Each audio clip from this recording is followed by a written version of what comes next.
Is that moist critical? No, this is penguins. I'll just watch out. You can't go too deep there because enemies were visible. Yep. I see. Yep. See, that's immediately what happened. Yeah, yeah. Yeah. You didn't hold hard enough. They griefed it. Oh, wait, no! what the fuck? What is that? That's the Lissandra, Oh. yeah. And we see this guy is 12 CS. This guy is 12 CS. So if you see this guy here, we know everything. ADCs, if you leave him for 3 seconds alone, they will die, blame you, and the game's gonna be unplayable. That's super true. This is why bot lane is so good. You're playing versus 2 people instead of 1. 2 people have a very solid chance of having 2 different ideas. If we follow our teammates' plays 100% of the time, what would our win rate be? 50%. Exactly, because they're exactly where they belong on average. So if you follow that ELO shot calling, we're always gonna be stuck at 50%. Wow, Let's this is fucking scripted. go. This is rigged. No, Did it's you your pay good these coaching people? right there. What the hell? No, it's your coaching. They heard you were in my ear on the horn. They're like, fuck, we can't outsmart this guy. That's crazy. If you do this consistently, you're gonna win so many more games for absolutely free. I'm not even kidding. I break games in Challenger with this, and this is gold ELO. With the Vel'Koz god in my ear right here, like Charles Xavier, like there was no way we'd lose that. Yeah, how you doing? Good, brother, good. Holy, this is that was wild. Like I just woke up one day and like saw the DM from you. That was so random. Oh, yeah, I saw it on the comments because I picked up Vel'Koz in support, and people were saying that you're the guy for Vel'Koz, and since I'm trying to climb back to where I used to be, I just need to start taking it a little more serious. Gold is miserable. This place fucking sucks. Yeah, I was watching your latest video a little bit no. when I was in between queues. I was watching the latest video. It was so funny. The gold deal. I was God. I was gushing over like how much I missed that sort of like clueless where nobody knows anything. Just so funny. I mean, it sucks to be in there. I'll tell you that much. There was very seldomly a smile on my face. So. Yeah, it was cool though. I liked it.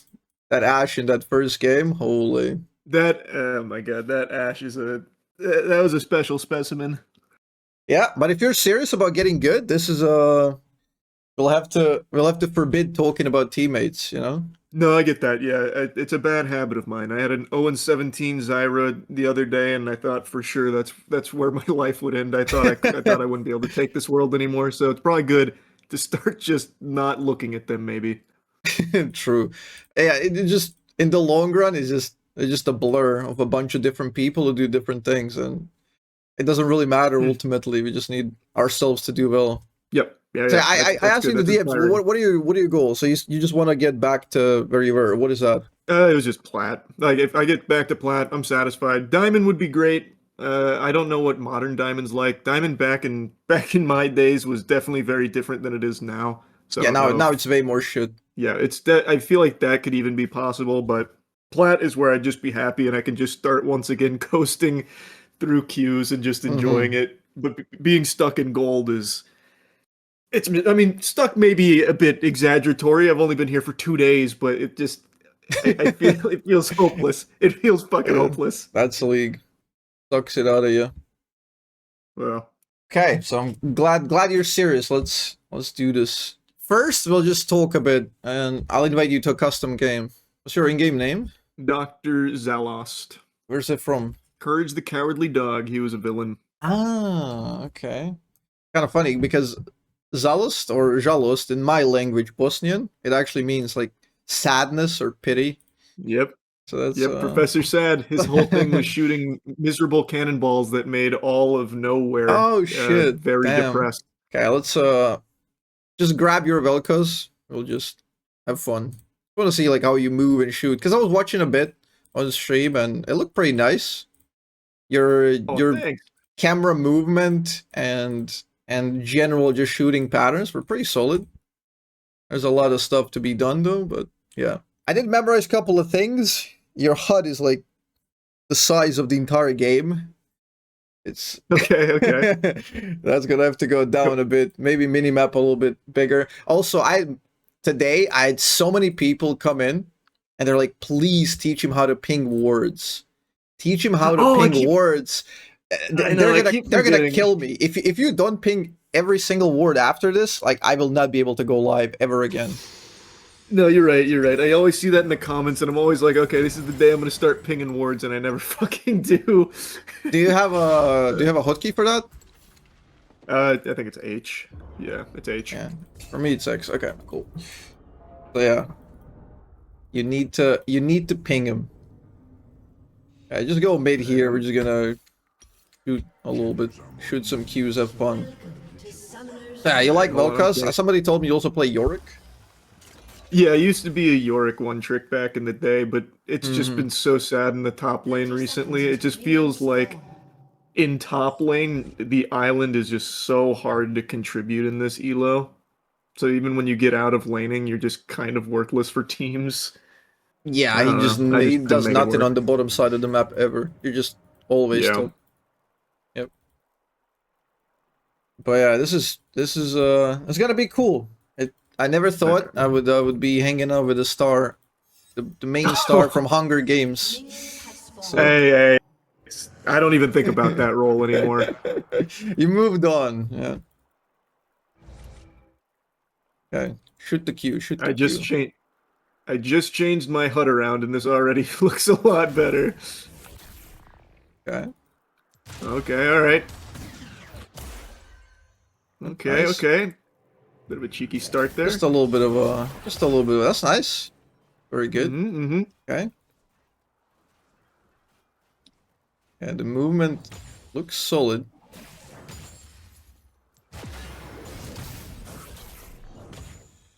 Okay, it's been a while since I played on this ping. Oh yeah, yeah, yeah. I bet this doesn't feel super comfy. Nice. Good stuff. Yeah. You got the diagonal rule kind of in your brain, but not too consciously. Like basically, you don't want to be on the open field, right? If I'm on the side, I can shoot around the minions, and you don't want to be on the same line of sight. So, as a VelKoz player, you kind of think on that one in reverse, because people always want to be avoiding your diagonal. If I move up, you're gonna kind of want to move down, right? Yeah. That always happens. I go down, you're gonna move up behind the minions. So there's some cool maneuvers here that I can do. You can go like one side and then shoot the other generally, right? Oh, so, So like here, kind of drift up here and then shoot here. yeah. See, I move left now. I'm gonna shoot right, and now you get cut off, and we can engage. That's in bot Okay. lane. That's pretty good. That's pretty good stuff in bot. You wanna get the engages like that. Do you You're cooking. always take E second, or do you No, sometimes I get saw W? that you don't want to take E second, almost ever, really. Okay. Okay. The W just gives you two abilities, it's too good. There's no reason. There's no reason to do it. Oh. Walked into that one. W gives you two abilities, and you're just gonna spam that level 2, and you're gonna get that true damage proc immediately, so that's nice.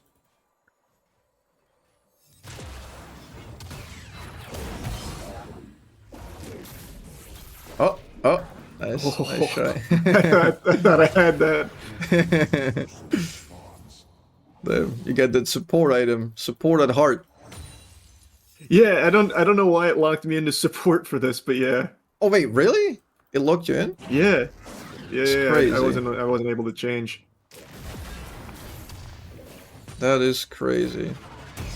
Yeah, I saw you, the E combos, I saw you open up with E combos very often. That's just almost never a thing. I guess in low elo it can be more common, but you almost never want to flat out shoot E.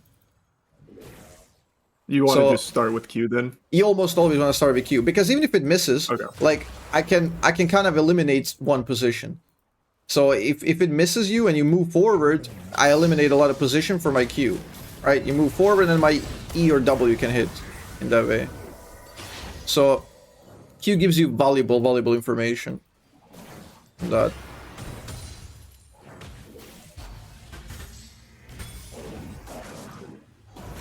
Very good stuff. You're generally moving inwards a lot. That's kind of your pattern of VelKoz dodge. Is And a that lot of- like something I should work on to mix it up No, more? or not do you really. think This it is just not like matter? I'm just talking as a VelKoz player, because when you play against somebody, you want to know how they dodge. It's kind of like I always try to mix up my dodges, so I'm not very like predictable in that way. For example, if you dodge a lot inwards, if that's your habit, if you always dodge inwards, like this E can always hit. I can guarantee it hitting. And yeah, you want to avoid that. You want to avoid that predictability, but that's like kind of pointless for you right now because that's like super high elo stuff, and you want to avoid shit. But when you want to hit stuff, that's so useful for a VelKoz player. You know, you're familiar with blackjack card counting? Vaguely. Did you scam some casinos in your day? No, I can't say I've ever scammed any casinos. Okay. You a big casino scammer? You get your knees broken or anything like that? No. But like you know the plus minus one basic standard model from the movie 21 and shit like that. Yep. Yeah. So like the high low super basic plus one minus one. That's kind of what you do as a VelKoz player. When somebody dodges, like every time you dodge inwards here, I'm kind of mapping that out in a way. And now you want to track this, and like when you have multiple people, you have multiple decks, so it gets more complex, right? So you want to track every single player. You want to know how much they dodge forward, how much they dodge backwards, right? If you dodge a lot, inwards, then you can just go for force combos. You can go force combos like this if enemies dodge inwards a lot. Okay. And you can just completely manipulate them in that. And there's not just shooting pattern like with the Q, but there's also like movement patterns. Like if you can go combine the diagonal rule, like bait them to move into a different diagonal, like this, and then go for the combo. See, now you consciously change the way you want to dodge, right? And people will not do that a lot. And when they do, you also map it out. That's the high low. If they think this one's working, then that one's working. And now if you're doing like a lot of the long dodge, right? If you're doing the long dodge, what do you do when people do long dodge? Like if I dodge every Q backwards like this, I go really high. What are you gonna do? Take CS, yeah, exactly. You get the prio, you get the control. That's also winning. That is also winning in a way because you get the control. Your AD carry gets the farm, so they will always want to be at your edge in a way. So you always just want to look to exploit that. They either get hit, or they lose the wave, or if they play too close, then you exploit them with a full combo. If they're dodging kind of on the edge always, you can always do these later on. The QR, you've done these bad boys, right? Yeah. Yeah, QR is the best thing in this champion offers, basically. If they're moving at the edge, shoot a max range Q, follow it up with ult, and you nuke them. That's kind of like the basics. You just wanna track what people do and figure out a pattern, how to break them. Now, as a support, you're gonna need a lot of things. Obviously, if you want to climb, I think the number one is not even playing the lane correctly. The number one would be jungle tracking. Have you ever played jungle? For what it's worth, I used to play jungle a little bit. For what it's worth, I don't like playing support. I only play it because in the low elo games, it's felt more beneficial to just carry a teammate, like win a lane that composes two people. But I feel like you prefer VelKoz mid, right? No, I prefer support and AP carry now. Oh, really? Okay. Yeah. It's just way better in the bot side. Mid lane VelKoz is just useless. You're just farming, enemy's gonna be farming. Most matchups are kind of bad for you, so they're an uphill battle, and eventually you don't really achieve too much. It's dependent on the rest of the team. You were right, like your instinct is right, because when you play bot, you have access to two people and the jungler very often. So depending on how you play the game, you can completely break it. Like if you bring the jungler bot side, and you kill the jungler or kill bot lane in 2v3, it's just game over, in theory. It's not usually in solo queue, but it's just completely game breaking. Okay. So it's really high impact. Also roaming, there's gonna be roaming. You can move. You're a piece that doesn't necessarily have to farm, which means you can just do a lot of stuff. You can do a lot of stuff on the map. You can get unleashed. Nice. Good moves. I think that's another thing I need to work on is roaming. Yeah, roaming is just you gotta know the timers when you're gonna roam, and we'll figure it out today when you wanna roam and how. Okay. But yeah, we're gonna need to know the basic jungle tracking, basic matchups. Nice. Nice. Oh, I like that instinct. When I'm low HP, you're shooting the cut one, the shorter one, because people usually when they're lower health, they will panic and they will insta juke. That's just psychology there. That's really good shit. Okay. Thank you. Also, that works with flash as well every single time. If you flash forward in Q, like Q flash, you just always precast it. Like always cut it short. They will always juke that one in. That's what I always thought, but in my most recent games, pretty much no one is lucid. It feels like nobody's dodging in general. So like I think another thing that I don't know what the coaching will consist of today, like whether it's live lobotomites or not, but one thing that I've seen a lot is I'll fire a Q and I'm expecting a dodge, but all they do is just fucking stand there and don't move. And it's like the hardest thing for me to like predict. So I always end up like either cutting it short or just letting it run long. I don't know. Makes it tough. That happens, and that's like the thing is at high elo when that happens, it really throws you off because people usually dodge. Yeah. Almost always. At low elo, it's kind of like it's a guessing game. You never know. You go in a game with an open profile of the player. Like you don't know what he's gonna be. You know. So just assume you know nothing about him, play standard, and then deviate based on the pattern. Okay. So we'll track it. We'll track the people here. I think that's all for now. We wanna Okay. play a game, like a real one. Okay. That sounds good to me. We're gonna use some of this stuff. So yeah, like in Q, like when you get into the champion select, we're already kind of thinking of what we want to do and the win conditions. Oh, bless that short queue time. I swear it's not usually like that. It is not usually like that. They must know that you're streaming and trying to make it a good show. Yeah, surely that's happening. Surely.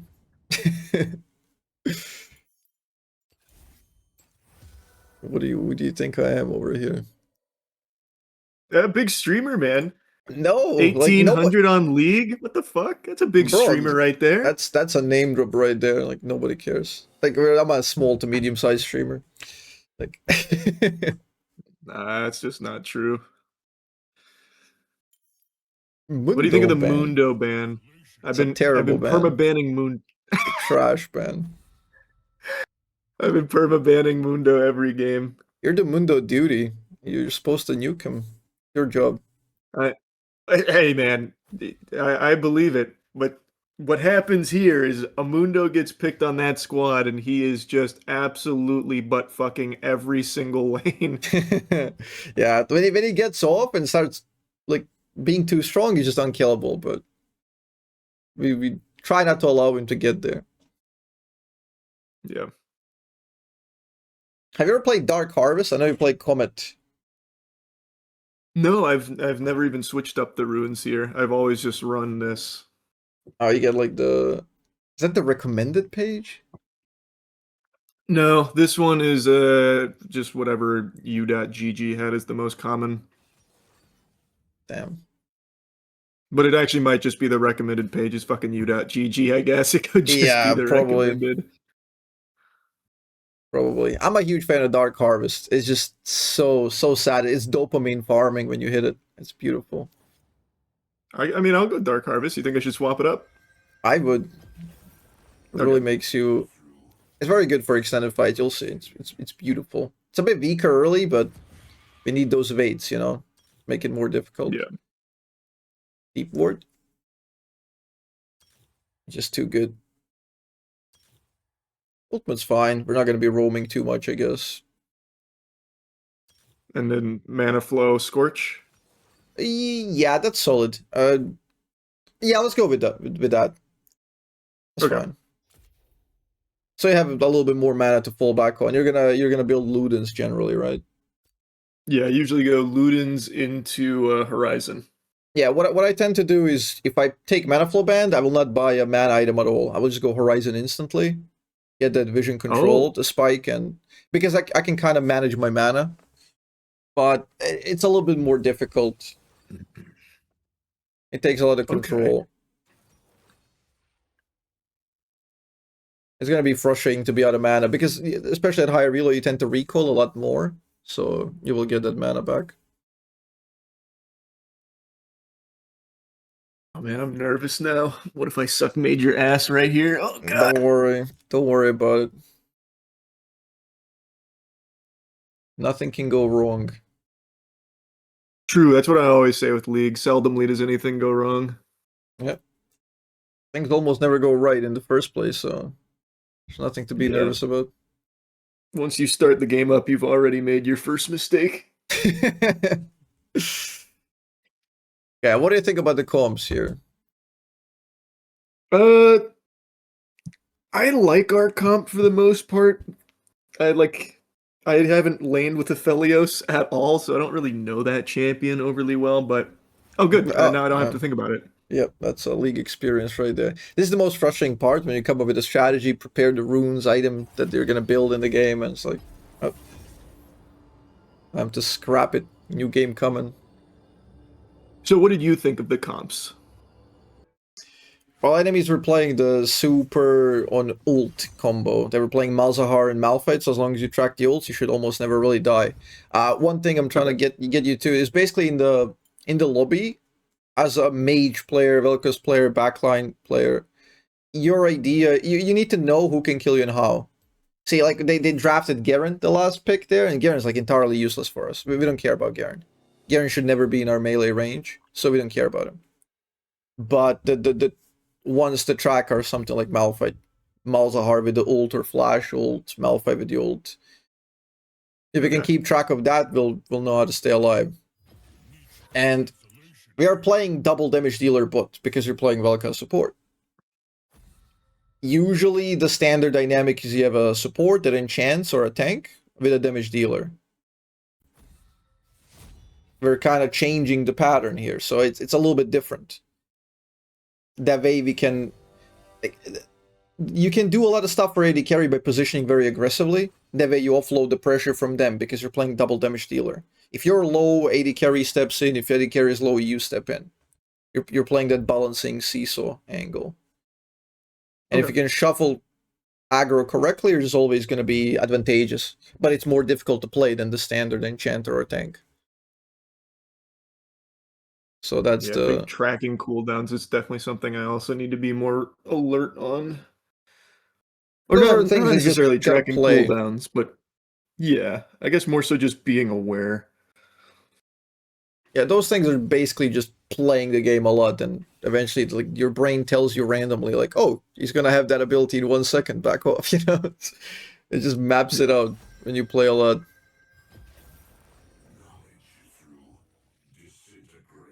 Okay. The draft looks interesting. We got a lot of AP over here. Where does Samira go? What the hell? It's gonna be a Yunara jungle, so it's gonna be cool. I've seen it once before. They went 1-9 if I remember right. So you bet your sweet bippy it's pretty strong down here in gold. Yeah, this is very funny. Well, it's gonna you don't really have many targets here. Gonna be difficult to stay alive. Positioning is awkward, but the bot lane you should be winning an early game, unless you cool. grief it.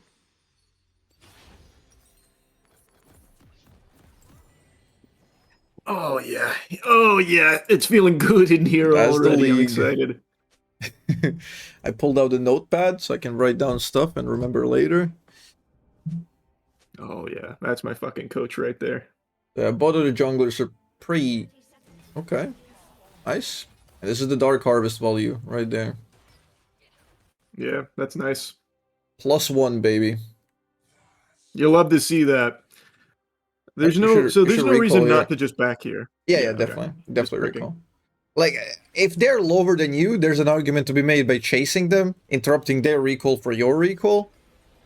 But it's more on the risky side. Got it. You want to know why you're doing it. Here it's like no reason to do it. We're already winning. Or even.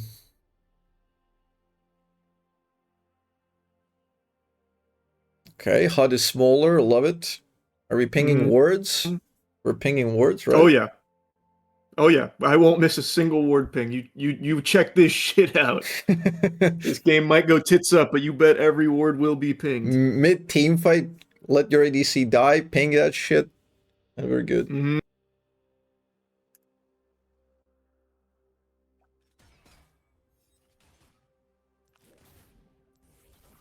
Alright, nice. No idea where Samira, but nice.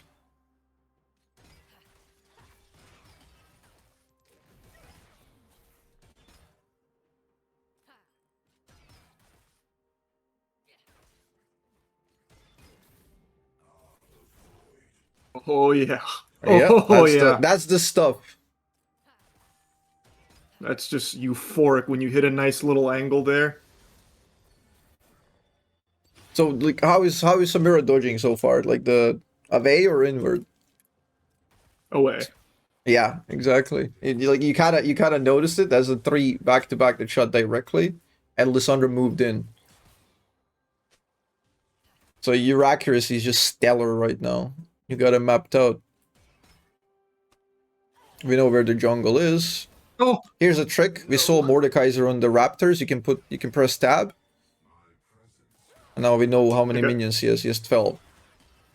Oh, okay. We can talk about it later, but now focus on the game.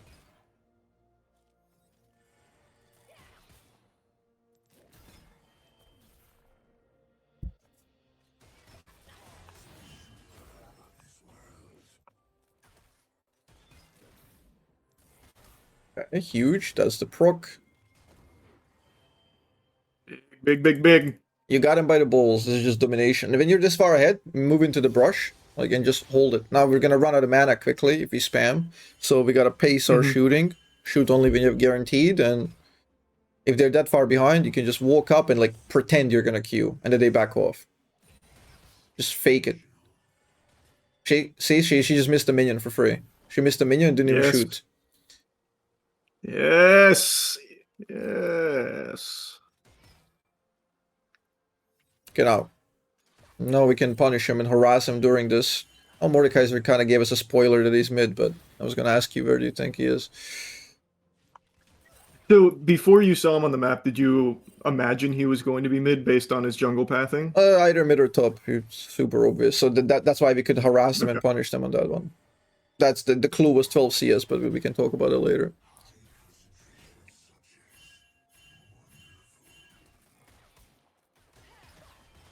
You know, our good guy Volibear is helping us out, spam pinging the bot side.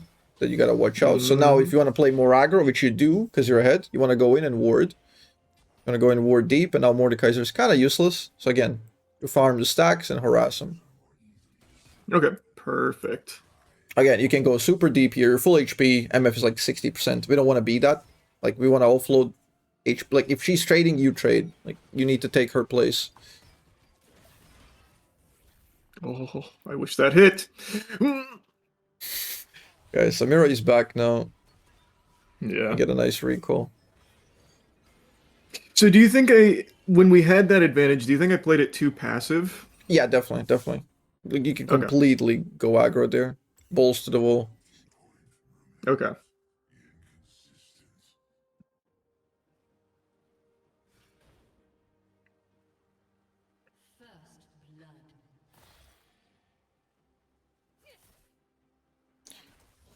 Okay, at this point, Mordekaiser is exactly on Raptors right now. That's also very obvious again.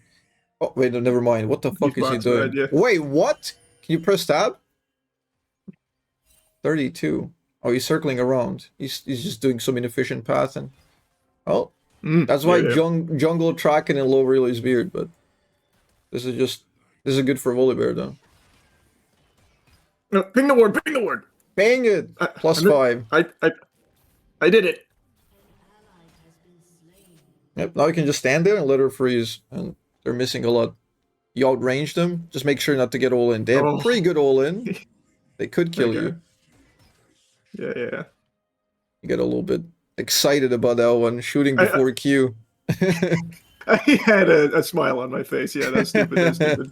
I shouldn't be smiling when playing League. That's not what the kind of game this is. That's nice. Split up the combo because of the she can break your projectiles. Versus Samira, we never combo everything at once. Just always split it up. Here we go. Oh, here they come. I don't know what they're doing, but this is chilling. Be good. Be good. We got this game. This is some world's level shit. 1-1, 7 minutes in. Mm-hmm. Ugh, that was stupid. That was just a waste.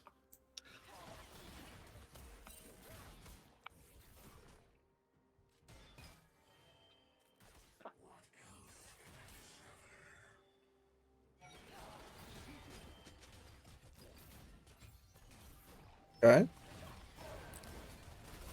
Nice. That's one.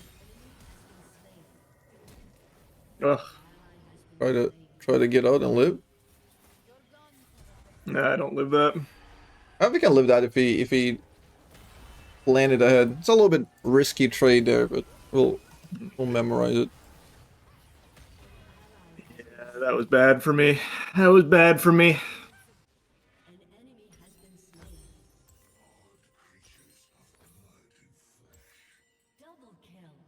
Okay, game is going crazy, but this is what we were afraid of. The fight was solid. The lane was kind of alright. The lane stayed, but Samira picked up a lot. Yeah, she won't do anything with it though. That's alright. Yeah, true. She will not get a pentakill this game for sure. No, definitely not. Okay, so Samira stayed. What do we want to do now? Just absolutely biblical full send. Yep. Pure aggression. Try not to die, but pure aggression because of gold efficiency. We can look that after. You can look at the gold efficiency here. Oh. Now you want to try your best and not let him recall. We should use another ward deeper so we're safe to Mordekaiser, and then just do not let him go home. Hold him hostage. She's recalling. Yep, hold on. I'm going to try and squeeze a stinker in there. Nope.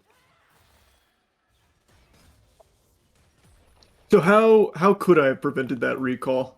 You can just go like super near turret and your range is really high when you go 45-degree angle. Okay. Like you can interrupt people 2 or 3 times under turret, like, and they're just gonna get so mad and then run it down right after.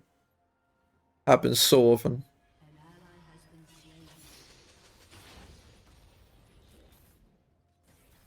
That's nice.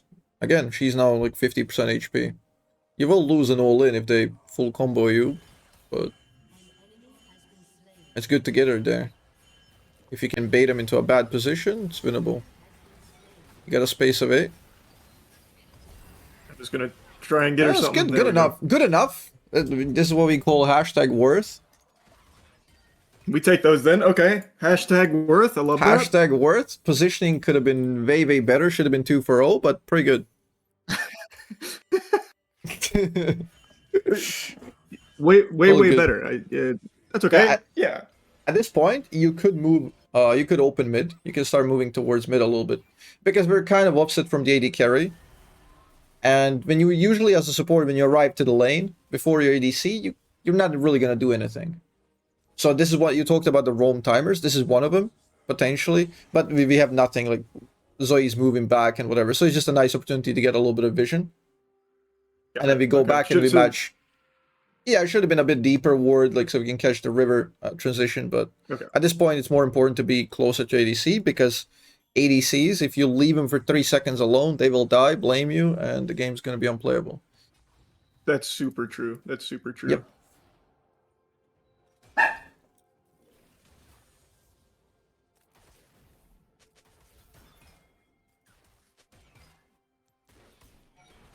Okay, nice. Here we go, W. Perfect. See, this was just a perfect sequence because you're splitting up the combo brilliantly. Like, she can only block maximum once ability. And the Dark Harvest also is just... You can proc it with auto attack when she's low. It's just really good versus these sort of champs, like... Okay, we got numbers, just play it slow here. Don't let Katarina get triple kill. Nice. Clean. Good work, good work. Nice. This is looking free already. See, as a support here, you can just leave. You have no more vision. You're not contributing meaningful damage. Tempo is much more Okay. important for us. You can just recall. You can get your So, like- money's worth. Yeah. Yeah, this is just a bunch of nonsense. We don't want to fight here. Okay. This is too random. This is like a completely like Alright. backward scenario because we took the fight so we can take the dragon and then we taking a fight again randomly. That's again gold efficiency Got stuff. it. Okay. Yeah, that's just something I got to work on. It's just conscious decisions about what we're doing and why. See, this is like a really random play by Zoe. She gets a kill, but it's just not a word play because it can lead to like very stupid shit very often. Yeah. Like And- I'm and, like- I'm still just sitting here. I see. Yeah, like the league is probabilistic. It's kind of like poker. You have like 80% play. You play 80%. It might work 20% of the time, but it's a stupid play. You know. It just Yeah, It's me, not good in the me long taking run. that cannon. Okay, yeah, sorry. I'm brain off right now for that. That Nah. was dumb. You're right. Cannon is good. Cannon is always good. You'll utilize it better than the ADC, so it doesn't matter.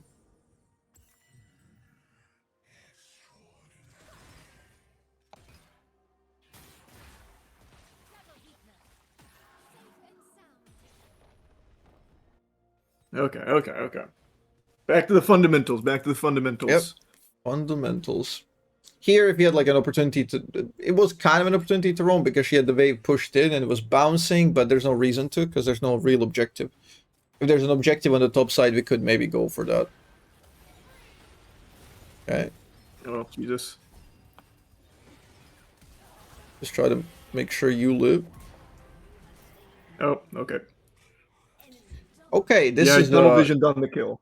Oh, Yep. this is a really good thing. I like that this happened because I'm getting so much good material to yap about afterwards. Okay. All positive stuff, I'm sure. No Yeah, doubt. yeah, No yeah. doubt. It's brilliant. It's very, very good stuff. Big material. Man, now Instabot, yep. And again, now this is the constant ebb and flow.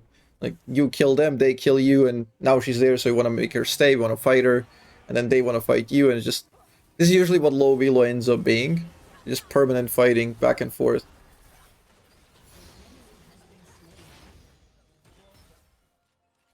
You guys don't do this at high elo? Oh, This isn't how we- the games go? We do it all the time. We pretend we don't, but kill chasing is just too good. No, I should have definitely predicted that.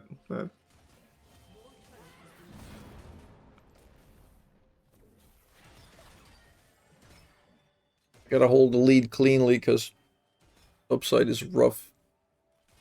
Yep, we can take vision, deny vision, because Samira is just now arriving at the turret, and Volibear is inside, so you can play super deep on the left, right? Let's see it. Okay.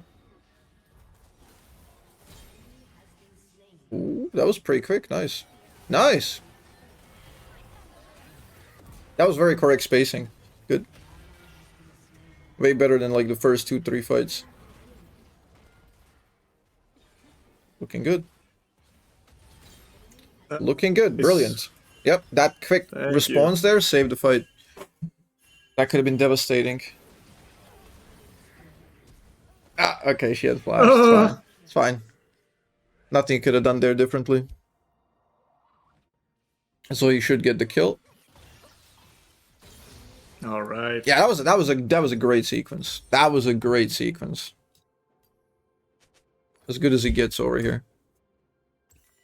Thank you. Yeah, it's starting to come together. Okay, so now the map is gonna be wide open. There's like a no more laning phase. Turret's gone. It's open. So where do you want to go? I was gonna head mid. Why mid?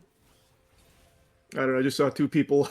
I think that's another problem of mine. When I see like a presence somewhere, I tend to gravitate towards it. Where should I be pathing? It's generally good. Like as a mid laner, as a support, you almost always go mid during mid game because it's very flexible. Then you can pivot left, right, and you can also cover. It's just the shortest route to everywhere, basically. And mid is solid. Now just watch out, you can't go too deep there because enemies were visible. Yep. I see. Yep. And See, that's that's immediately what happened. Yeah, yeah. yeah. Okay. Yep. Yep. That's just knowing where you can be and where you can't. We usually call that the strong side, weak side. If enemies put a lot of resources on the top side, that's their strong side. That means you can do that cocky maneuver on the bot side, where your strong side, but not on the weak side. Okay.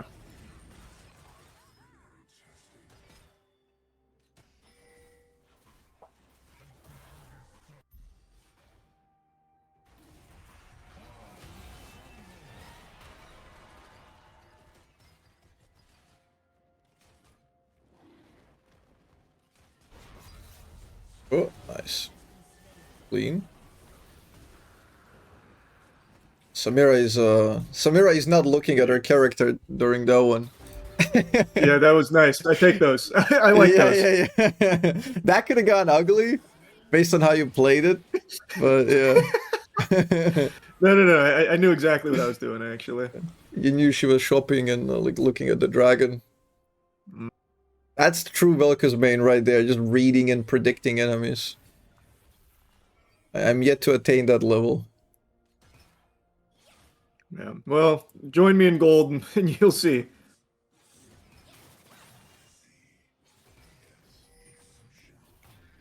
Okay, Wallbear's on a mission. This is where we just bully them. You just have one job to try to deny Katarina and jump in, that's it. Every time you see a dagger, hover your E above it, and that's it. Wow.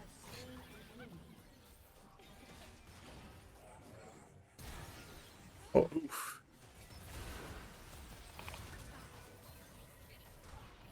Oof. The Oof. curse of chasing a kill. Yeah.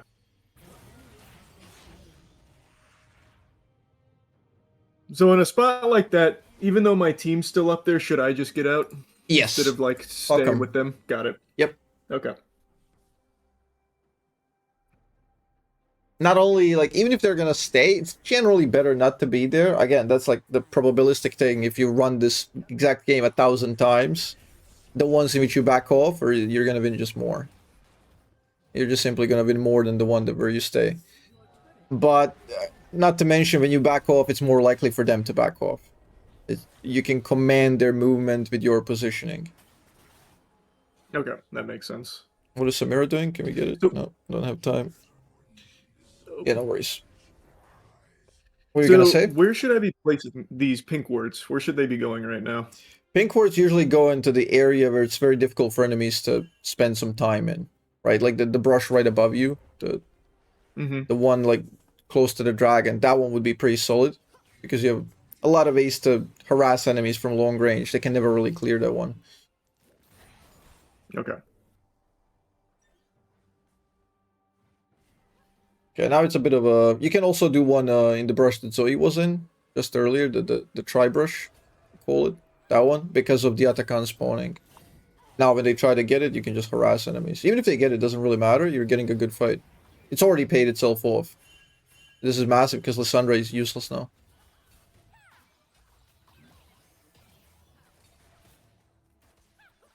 So they've got the whole kitchen sink bot here. Yep. Is it still worth staying because of the Otacon? Okay. You have to stay. This is too good for you. This is free winning if you played right. Enemies are trolling here. Just make sure to have long range and just poke. This is winning if you played. Okay, time to combo. Atakan's running out. Nice. See, we're 3v5, and we know we're winning. Simple. Oh, spicy. Oh boy. Oh boy. There's a maneuver we can do here, but that was really good though. That was pretty solid. We got the Atakan and nearly good fight. Our misfortune was trolling. She didn't want to rotate at all, but that was Okay. God damn it. Okay. solid sequence. Solid sequence given what we were working with, you know. Yeah. Yeah. I'm gonna die. Yippers. So, yeah. That's just gonna happen. I've come to accept that. Yep. What should I be buying next? Yeah, it's Very just gonna keep accelerated. happening. They just keep going. She's not gonna get pentakill this game. Fine. It I think the depends. odds are I get there in time. These are the pretty much two items you can always go. What you have right now. You can no-brainer buy them. And then after this it gets very situational. So we need to look at the tab and see what enemies are doing. So they're buying a decent bit of magic resistance, so Shadow Flame is a little bit rough. We could go Cripplum here. We have a lot of ability power characters. So you can either go Cripplum or Bloodletter. I would go one of those two. Okay. Because you have 4 APs basically. You can shred MR for your teammates with the Bloodletter, because you don't really need that much penetration due to your true damage. You can play very utility oriented there.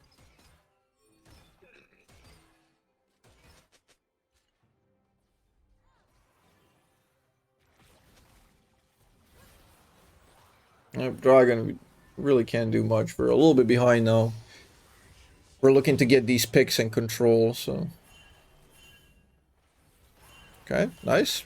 We zone him. Oh, she just blows up. Yeah, this game's gonna get very, very difficult now. Okay, yep. It was a little too easy, so I appreciate that it's gonna get hard.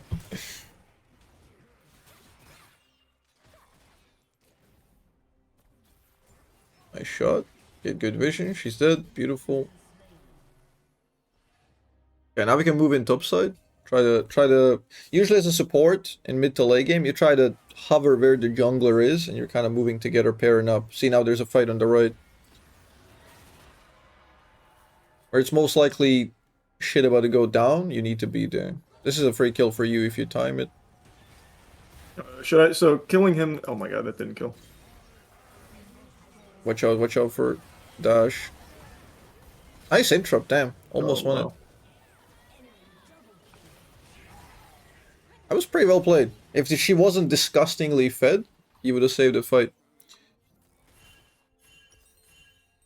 Oh man, alright.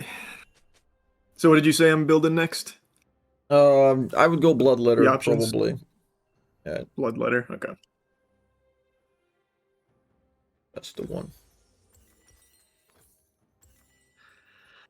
Oh my god. 22 kills on Samira! I mean, soon she's gonna be full build, so she can't get any stronger. Then it's your turn, then you win. That's right, that's right. I believe. I think you're gonna win this. You get this.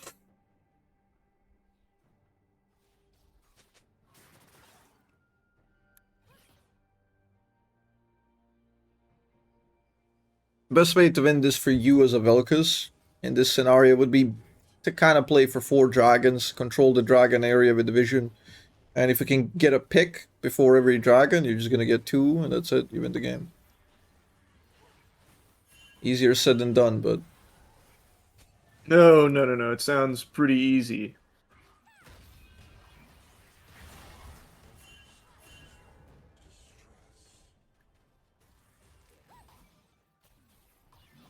Okay, as long as we know when they started, we win this. They can't just start at 5v5. That's a bubble landing, somebody should die. We know they're not doing it, so we play slow. Polar Bear's not playing slow. I really get you ulted there, it's very correct. Polar Bear kind of trolled you, but that was it's a good play. Okay, yeah, one for one, I guess. Yeah, it's solid. That was a kind of a good comeback scenario, because they were sitting in a bad position, but... We take this. Yeah, we take those.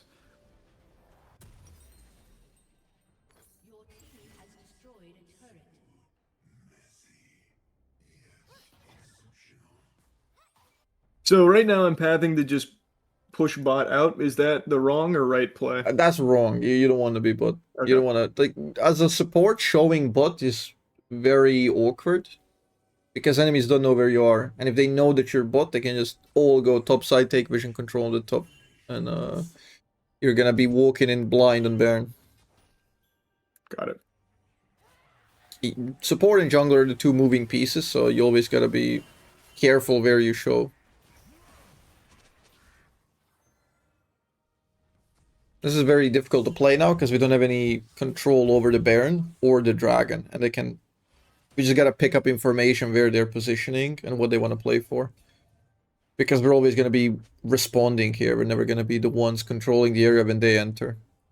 So this is very difficult to play, but we got Horizon for vision and we keep tracking. They can even do a two-man Baron if we need to ward it, but we kind of can't, so we're just hoping somebody has a blue trinket in the team. Well, it looks like they're mostly here, so it's going to be a Dragon Dance. We need to clear that ward above you, otherwise it's rough. Oh, yeah. Like seeing 5 of you there and like all the positioning. See, somebody pinged that one, so we got to clear it for free now. That was me. I pinged that. I don't know if you saw As it. the Maybe ping the stream value. lag. Yep. I believe. Now we gotta engage. We see some era, we gotta do something. We gotta kill somebody. Somebody has to die. Nice. Wait, Mordekaiser and just kill him. Nice. Patience. Get the dragon. See? It's just pick before dragon. Pick before dragon. Yes. One more and we're golden.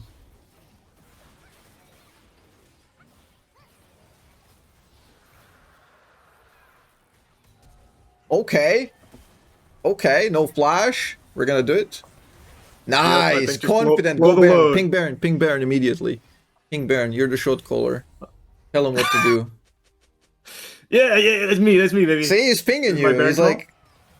He's pinging you. He's like, who is this genius? Beautiful. Okay. Now we do not fight. We do not want to fight after the Baron. We need to leave. Got infinite money. We're rich. Oh, bloodletter finish. This is big. You can double pink at this point. We're gonna be choking their jungle out. Because Okay. with the Baron we want to siege and move up, so if you use it just to clear one ward that you know is there, it's worth it. You're gonna constantly move like the line of scrimmage, to use your American terminology. Oh wow. Yeah, Holy. that's a real term. That's a football term. Yeah.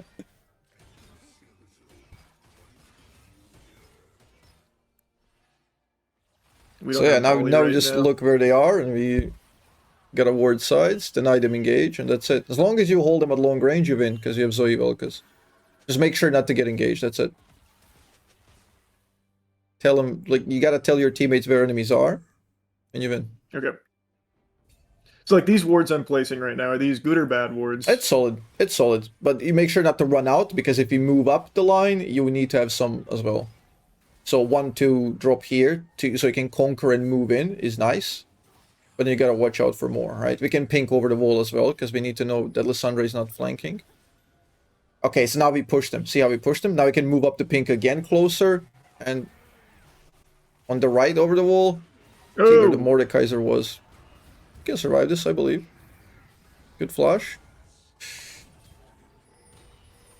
Okay, okay. I believe. Nice, beautiful. Now just play long range. There we go. And now hope your team plays it right. Are you hoping? Yeah, they're not. oh, You didn't hope hard enough. They griefed it. whoa, Oh, wait, what the no! fuck? What is that? Oh, That's the Lissandra. Oh. Yeah, nobody sees that champ, so nobody knows about it. yeah, I didn't know that. I thought, okay, huge. Okay, bit of a mental blub there for me. I didn't realize Yeah, that. all good. Wow, double ace. 10 people dead. Nobody alive. Yeah, that's how we do it. What a slugfest. North American classic. Huge. This is the point that I hate the support, because you're gonna have to drop your pinks, because 1200 gold is just a little bit too much not to buy that large one. You're just gonna go raw without pinks. So now Rabadon's, right? We can go Rabadons, we can go Zhonya's, we can go Banshees. It really depends what we need. You don't necessarily Okay. need to do too much damage because you're already doing a lot of damage. Got it. Then yeah, I'll probably just do Zhonya's so that way I can survive and engage. Yeah, you can stall out the Mordekaiser ult, you can bait Samira onto you, and then Zhonya's and let your team kill her before she gets a reset, or Katarina. There's many like angles there. Okay, Dragon is the next play. We got 1 minute 20 to prepare it. You're advantageous because they already lost a lot of control because of your previous push. Right, you have some vision in the river you already placed on the right. I know everyone's playing top side, but you should not be playing top side here. We need to get control on the bot side. I don't know what is happening here. Whoops, didn't mean to click that. It's So I too should just long path until the bottom. Baron. Yeah. You see that ward you have in the river on the right? Yep. You need to expand on that vision. You need to push the control there while it's lasting, because when it expires, you have nothing.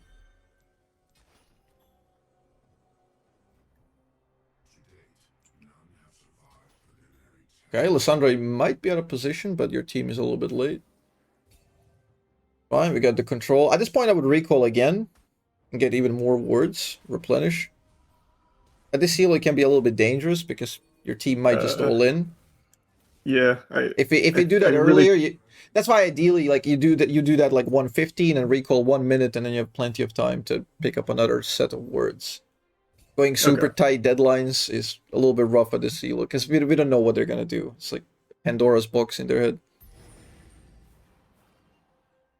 We have decent enough vision. We know they're gonna be coming either from mid or the middle of the jungle. So as long as they're coming towards you, you should be winning. That's good. We know where the jungle is. Just zone him. Just zone him. Don't fight. You can even ult the zone. You get the dragon anyway. You can legit ult this. She dies. Lissandra. But it's fine.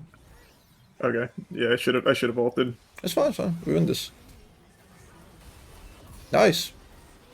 Just hit every button on her there. Doesn't matter.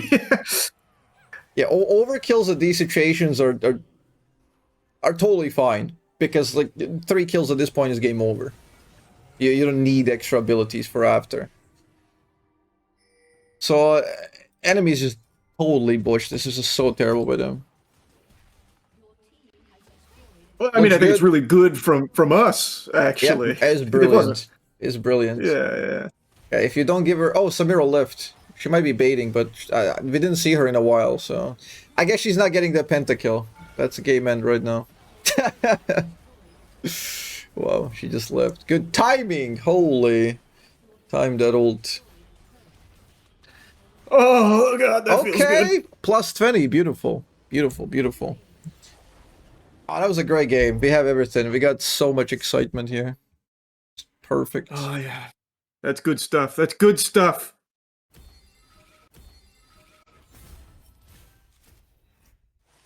Shit. All right. Now let's yap about it. What are the notes? Perfect play from the boy wonder here. What are we thinking? That's 98% efficiency, almost. Okay, that was a huge game. It was a little bit of a roller coaster up and down, but we did it. Yeah, it usually is. That's the fun of gold. Yeah. Let's see, what do we got? Pull up the notes. Pull up the notes. Can you see everything? All good? Yep, all looks good. Okay, where was it? 3 minutes until here is just kind of... I can play from the touchdown here. Okay, enemies have a ward. You have a ward. Whatever. This is all right. You're first. You're controlling. We do know about the ward though from that earlier trade. So you're playing kind of correctly here. Like you're tethering very nicely. If Samira moves up, you move back. You're not giving her free Qs because her Qs are pretty direct. She can hit you and they have vision here. So you know you're winning the push and that's good enough. And because you're winning the push, you're going to get better trades down the line because you're constantly pushing them and these Qs are very nice. This is, you were really conscious here. You were really focused. This was just superb shit. Okay, this is how we know, by the way. This is where I told you to press tab and you can look up on the tab and we see this guy is 12 CS. This guy is 12 CS. It says, you can see that, right? Yep. So the jungle camp, one camp is 4 CS each. 1 camp is 4 CS. So if you see this guy here, we know everything. We know literally everything. We know he started on this side because he cleared 3 camps to get here. If he had 8 minions here, that means he started top side and he cleared these 2 camps and then he's here, right? So that's why this ward is so good, and it's a staple even in gold elo. People put it down. It gives you everything. People in high elo will stand here with a sweeper to deny this ward specifically, because it's just so potent. Because now we just know what Mordekaiser's doing forever. That means that when we do this crash here in the bot side, we actually get to play. We get to be aggro.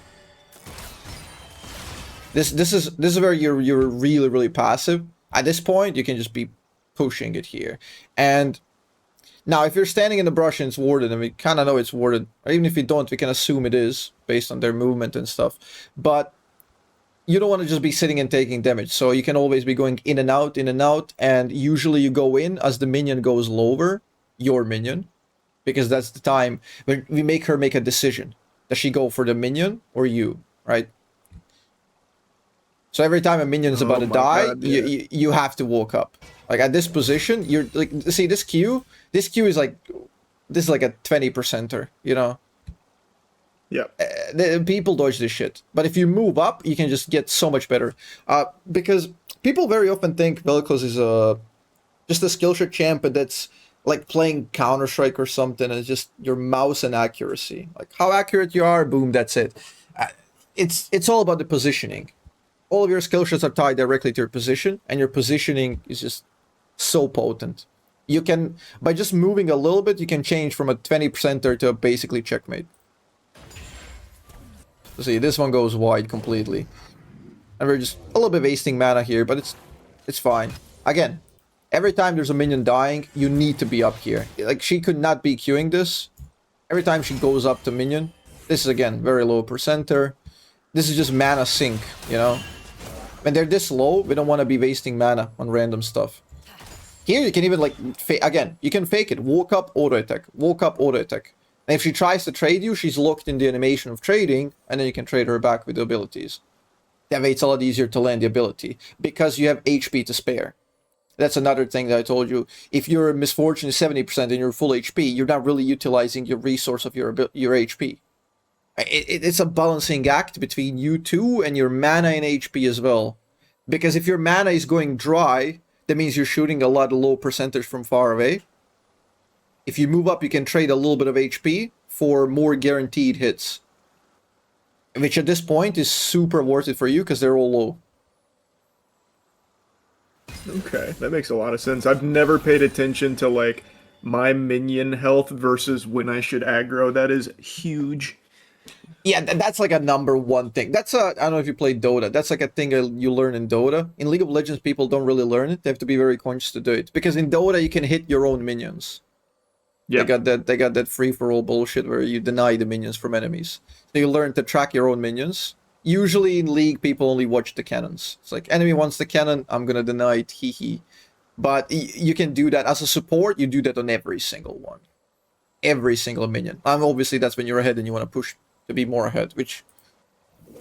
Yeah, this is brilliant.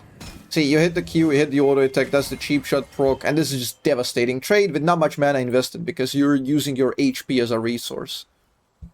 You don't care about getting hit auto attack Q by her. Like, it's pointless. Like, you're on full HP. That's also another thing, a little bit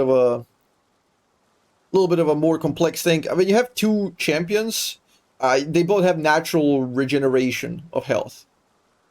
So they will regenerate in some metric. If you're focusing down the fire on one person, they only engage in one region. But if you're splitting the damage, both of their regenerations are up. Right? So if they're all hitting your misfortune and you're full HP, you're not engaging in your passive health regeneration at all. So, like, you can imagine if your HP is like 700 out of 700, you're overflowing. You're regenerating, but not really, because you're sitting on 700. You're wasting regeneration. It's weird to think about, but it's also a thing that to be utilized. So at this HP, like, you just go nutty, go comfortable, especially because we know where the jungler is.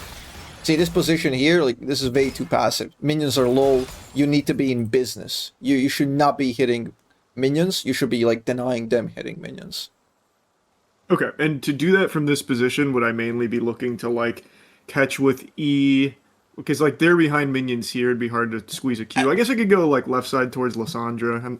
And this is where you do a lot of phantom shit, like phantom Q. Walk up, stop your movement. That's it. Just walk up, stop your movement at a third range, and see how they respond. Like usually, to get information from people, you shoot the Q, and then you can see their pattern, how they dodge. You can do the exact same thing without mana by walking up and just standing, and then you can see Lysandra moves in like this guy moves in back. And you can just keep walking in and out every time there's a minion. And because if you shoot every time you walk up, you also become predictable. Because even if people aren't consciously tracking, they will usually, their subconscious will tell them, okay, every 7 seconds this Vel'Koz is going to shoot Q. So they will passively adapt, and every 7 seconds they're going to play a bit safer. You waste a low percent Q, and then they walk back in it because they can go aggro. So sometimes you switch up the pattern. You shoot the Q, then you walk up, shoot the Q, walk up, and then don't shoot the Q. You know, just throw them off a little bit. But yeah, I'm trying. I don't know. Chat is saying am I not overcomplicating it? I'm trying not to, but No. I think that makes a lot of sense. That's not too much for me to comprehend in my noodle. I definitely understand and that. yeah, this walk up here, you walked up as she was getting the minion. You know her pattern from before because she always dodges away. You shot a long range Q, boom, slammer, and that's good. Every single minion that dies, you should be doing that. So yeah, these, like, again, you should be just in the line here. I mean, you were Mordekaiser was. This crash, too far back. Even if this guy doesn't show, we know exactly where he was because he had 12 minions here. That means he goes here, finishes this 16, 20, 24, goes for the crab, 28, right? He finishes the clear, he's got 28 minions. And he has to do that basically when he's here. He's never going to go bot lane from the Raptors.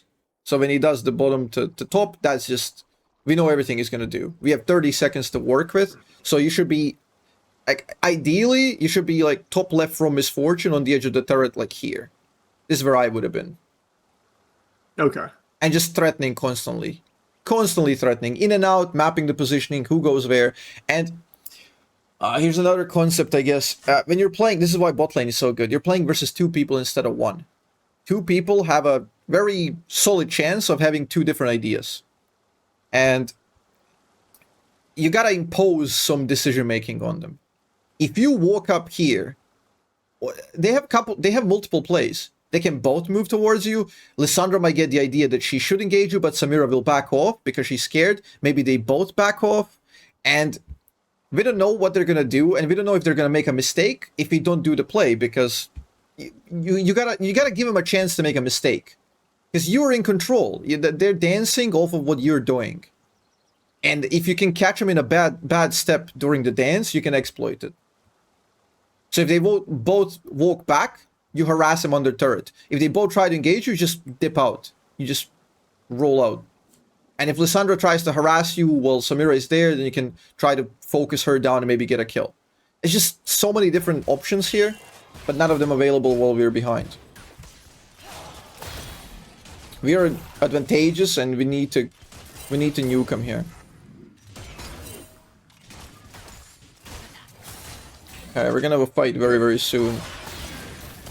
See, that's, again, very, very low percent. And the less mana you have, the more costly these are, the low percenters. Again, trade HP to get a higher chance Q, and then we can guarantee it.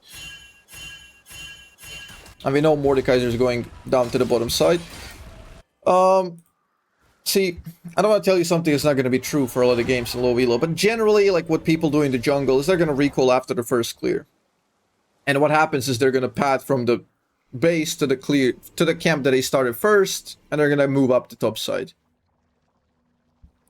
So the jungle keeps spawning in the exact same sequence that he cleared it the first time, so in order to be efficient, he has to do it exactly the same way. So we know his orientation is towards top, and that makes it very, very simple for us. So now we know there's a chance of Mordekaiser being bot side. That's why we had those 30 seconds to punish, and then we can play more aggro. And again, Mordekaiser is not a big threat. We assume his recall, deep ward is good enough for us to play more aggro still. So yeah, this is good. This is a good control, right? Like, all of these minions are being lost, and not only are they being lost, but they're losing experience. The thing is, This is a lane state that sucks for enemies, right? Notice how over time they're slowly like losing CS, they're getting punished, they're getting hit. You just have mega advantage here. So there are 3 states in lane. When you're ahead, when you're behind, and when you're neutral. When you're ahead, you want to do everything in your power to keep it that way. You want to keep enemies here. No matter what, you want them to stay, because it will prolong the state of you being ahead. When you're behind, what do you want to do? When you're hurt this HP, what do you want to do here? Somehow find a way to make it neutral, right? How do you make it neutral? From this position, let's say. From... I think you have to recall, right? You have to sacrifice to get an item advantage. Exactly. Yeah. She cannot play from this position, so she has to recall. And the recall won't make you neutral. It will actually make her ahead if she gets the recall. In temporary gold, because she's going to be spending gold while you didn't. That's gold efficiency. We'll talk about it a bit later. But she wants to leave any means necessary. So you want to make that leaving as difficult as possible. If you go to 40% HP here and you hit her once, it's worth it. It's 100% worth it. So whatever you do, you have to make her stop. So when you do this ward here, there's no way Mordekaiser can ever be on you or gank you. So you just loop around and then just watch over her. Just watch over her so she doesn't leave. That's it. If she tries to recall, you shoot a very long range Q. That's one of the Vel'Koz's biggest strengths, by the way. If you do this consistently, you're gonna win so many more games for absolutely free. I'm not even kidding. Like, I break games in Challenger with this, and this is gold elo. Interrupting recalls has a tendency to break people's brains, because if she's feeling panicked here, bad position, if you interrupt her once or twice here, I can guarantee you within the next minute she's gonna all in and just die. Because people feel frustrated and they just try to do something. They feel powerless. You're holding them in a cage. So their brain malfunctions and they just insta go in and die. So yeah, here we need to be pro. This is not even a deep recall. You can interrupt the recall up until here, basically, this line. All of these are accessible for Vel'Koz. So here sitting, we're not really doing too much. Yep. Yeah, that's such a huge tip. It's not really even like a tip. That's just like a fundamental concept, I suppose, that I never even stopped to consider, is just how valuable it is to just interrupt the recall at an advantage state. Even if it doesn't lead to anything, it's just super helpful. It's just game breaking a lot of the times. Like, people will shoot themselves in the foot and not recall when they're low, and that's like the step 1. When you start getting to like gold platinum, people try to get out as soon as possible when they're low HP, and that's when you just completely punish them. Okay, so this is the reset state. We both bought a little bit. Pretty much equal situation here in terms of items. Okay. This is where I make prediction that Mordekaiser should be top, because he should be, but again, 100% predictions low elo are weird. I don't even know what the fuck he's clearing. He had 28 CS when he finished the recall. And at this point, he should have cleared already this, and been here. But he cleared only 1 camp and he's here on 36 or 32. It's just ridiculous. So this is just, he's invisible and he's not clearing. So this is just so goofy. We're basically winning for free. Very good, very good. Yep, we're gonna have fight soon. That's where it gets very, very spicy. This is a good control. Here I'm telling you to just be watch out. This is just full combo. We don't do this for multiple reasons. One of them is you always eliminate options for enemies with the Q first, then EW has higher chance. And then versus Samira, like, if enemies are smart, you're dead here. Samira can tank all of this with one ability. She pops W, she breaks all 3 of your abilities at the same time. Because they're all projectiles. And then they just engage you. So yeah, that was bad. That was just a heat check. This is just super risky stuff. But we get away with it. We kind of scared them away. I like the brush control in and out. That's definitely what you want to do. And you're constantly playing with the movement. In and out, in and out. Minion goes low, you walk up, try to poke. That was a big chunk, and then you recognize it, so you insta try to go in. That's good. Cannon. Cannon is a big one. And now they're moving back bot. This is just so stupid by enemies, so I have no idea what they're doing. I don't understand what they're doing here at all. They're just wasting so much tempo bot side. We just have to play safe for like 10 seconds and they're completely broken. Okay, here comes a fight. I wrote down this fight. This is where your position is a little bit off here. There are two modes of operating for VelKoz. One of them is the lane control, lane power. One of them is the map power. Okay, if you're posturing on the bottom side, closer to the wall here, this is lane power. This is lane dominance. It's a lot easier to play lane and poke from this side and from the brush, right? If you're on the top side, this is map power. This is basically telling them, I'm going to corner you, and if there's something in the river happening, I'm way faster than you.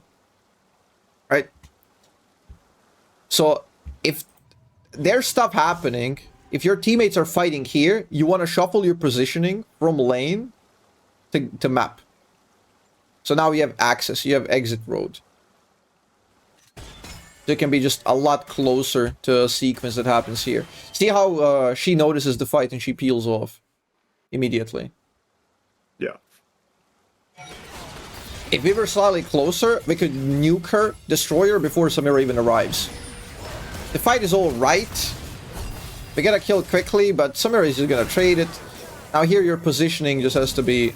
It has to be stellar. You can survive this, but it requires like a lot of foresight that as soon as you kill this, you know your teammate's gonna die, and then you go here to this point and then flash over.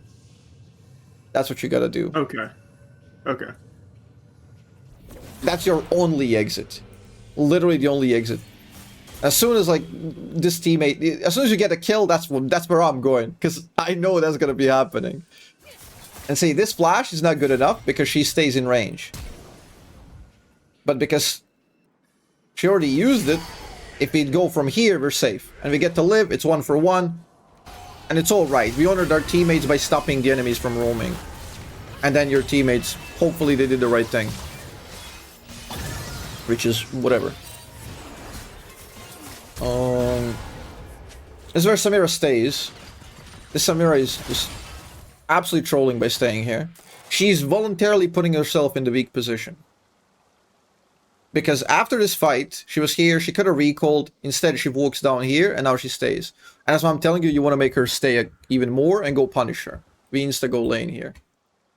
So, why this is, she just picked up 3 kills.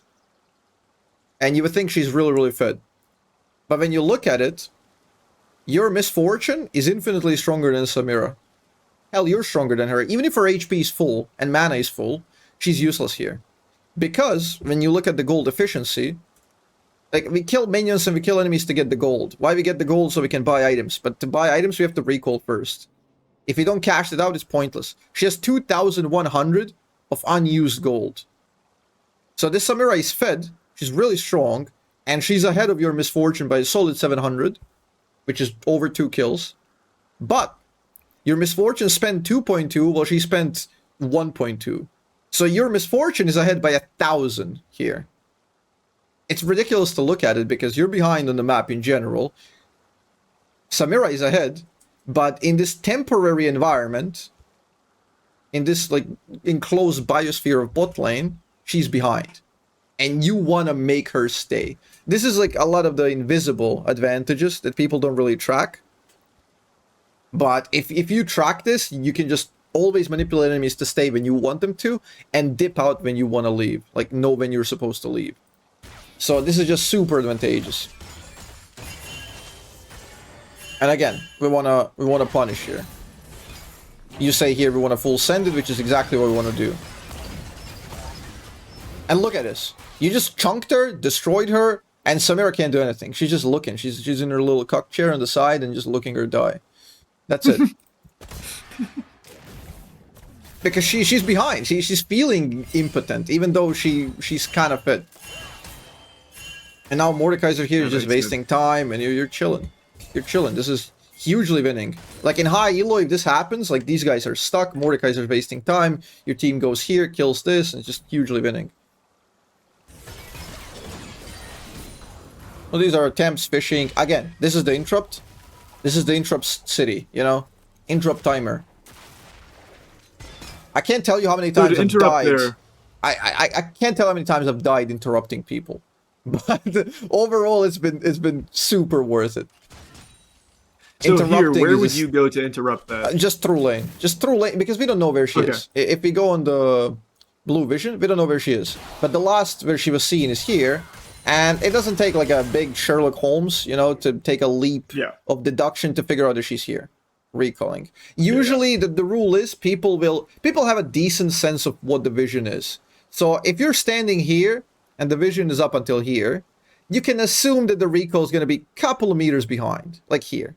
So very often I can even interrupt them without seeing them. You can walk up to here, to the edge of the line, the vision, shoot a super long range Q, like this, angle, and you will interrupt the recall with a long range Q without even seeing enemies. But first things first, we need to find out where they are. Like, if she disappeared there, okay, that's very suspicious. I want to make sure whether she's recalling here. We walk up and then check it. Because, again, they can't do anything to interrupt you. They can't stop you. Giving them a free recall is just really, really bad for you. So yeah, now she gets the recall. I don't know why Lissandra stays. I don't know why she stayed here entirely. This is ridiculous. But whatever. Okay, let's see. This is a team fight, another coming up on 9:30. You're slightly advantageous because Lissandra didn't recall. And you get a winning fight. And you can tell whether all of these are winning very easily. I think we had vision here, so your movement should have been a little bit cleaner. We're playing on the edge and we want to make sure we're in a safe enough position. And as soon as she does E, you know she's going in. We know she's going to be going in. As soon as she does this, you can insta-move. Don't even like cut the corner. Just space out. Your job is to space out from Samira. We don't care about Lissandra. She's useless.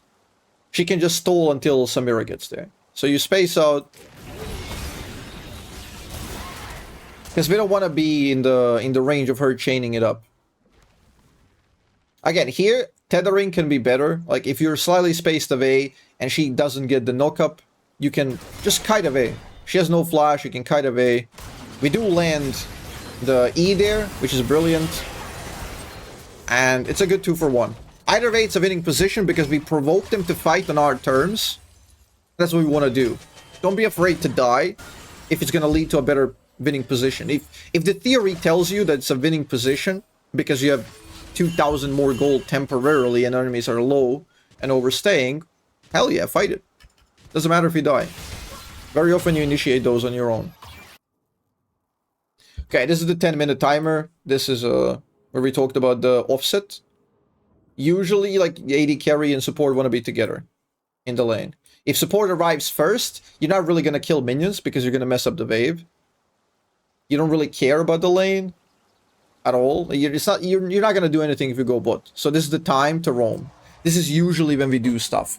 If your teammates were fighting grubs, it would be a good time to go visit grubs. Because they're not, we look for the next best thing, open mid, and then we're going to ward like here. There's going to be a solid ward, like we can ward here, and then now we know if they ever roam through river. So, yeah. So you said, since there's not like a fight at grubs, the best place to go here would be more towards mid and just like ward it? Yep. Okay. These wards are very, very crucial because we'll know if Mordekaiser is crossing or, more importantly, if Katarina is roaming bot lane. We need to know if Katarina is roaming bot, and this is a good one. So yeah, we could have been a little bit earlier bot if we did that on time, but again, it's enough time to boot her out. And see, nothing happened. Misfortune didn't miss you during this time. She didn't need you at all.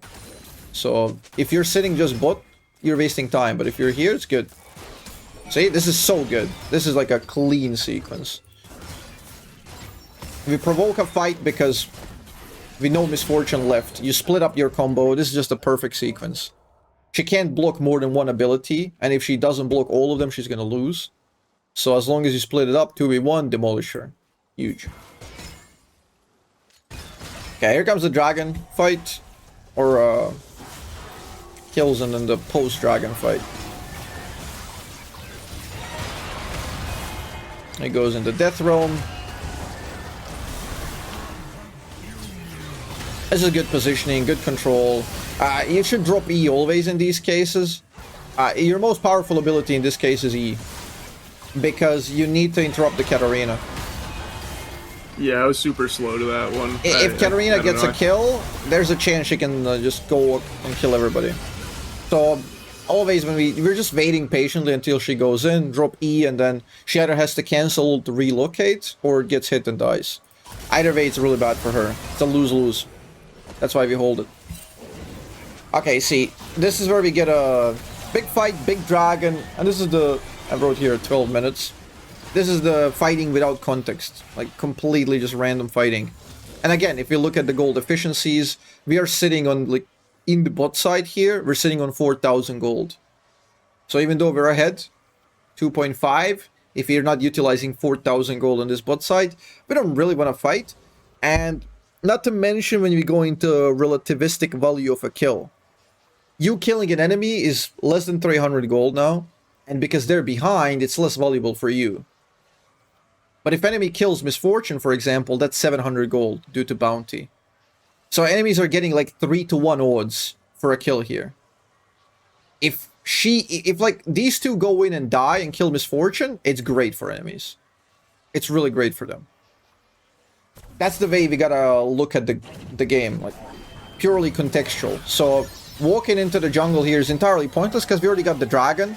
And we're already thinking, what's next? What's our next play? Okay, let's cash out the money, get the advantages, and then get the good recall. Okay, that makes a lot of sense. So yeah, you always gotta know why you're doing something. Like, you just need context for a fight. See, you're getting here sucked into your like teammates' bonanza, just random stuff. And whatever, you know, you didn't even partake in these kills and they just traded randomly. It's just random stuff. At this point, I will always ping teammates back and back myself. So we command their positioning. And here comes a really valuable lesson here at the 1320. Let's see. This is the big one. This is the big one that's gonna save you so many games. If your teammates are out of position, do not compromise yourself. If they fucked up, whatever. Because they will either fuck up or they won't. If they fuck up and you get sucked into their play, you also lose. You're losing your own agency and yourself. And if you do that every time, like for a theoretical exercise, if we follow our teammates' plays 100% of the time, what would our win rate be? 50%. Exactly, because they're exactly where they belong on average. They're in that elo. Yep. So if you follow that elo shot calling, we're always going to be stuck at 50%. So every time you break the chain of inting, you increase your win rate. So this is, we're playing versus a reset champ. If Samira gets a kill, she gets a reset. Lissandra gets that passive bullshit. So here, if your teammate makes a fuck up, which they did, she got flash comboed, it's like a pure chain CC level 6. You should never input walk up here. Never. You're always pathing away while dishing out what you can from the range. Okay. Okay. Because this way, when you move up, you basically guarantee you die. And also versus these dashing characters, you're fighting on your teammate. You're not fighting where they are. You combo on your teammate and hopefully you can peel them off. Maybe trade a kill, if not, whatever happens. If you're going too deep to get these, not only is it like a riskier but lower chance to hit. And now, we're out of position ourselves. Ironically enough, if you played it perfectly and comboed exactly on your teammate, you could have interrupted Samira. Maybe you could have wiped them here and won. This way, also, the closer you are as VelKoz, the worse the laser is. The maneuverability of the laser is terrible at this point, because it's very difficult to hit. Whereas if you're here, you can just burn both of them.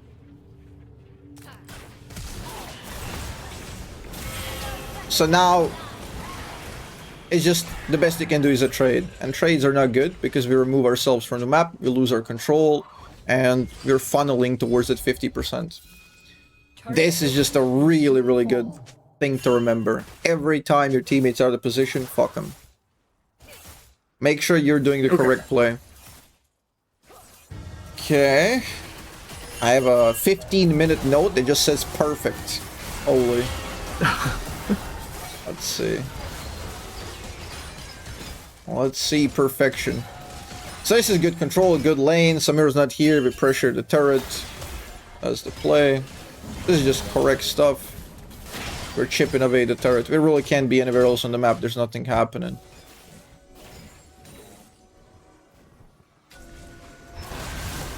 Oh yeah, this is the flash and tethering. Okay, Q was a little bit ambitious here. Combo, whatever. We're now committed to finishing this kill. Fair enough. Right, we committed. Let's get it. Good hit. This flash was really good because her Q misses also. Her melee Q. When you're close range, her Q is melee. If she misses, she doesn't get a stack of passive. It means she gets less move speed, so she can't really chase you down.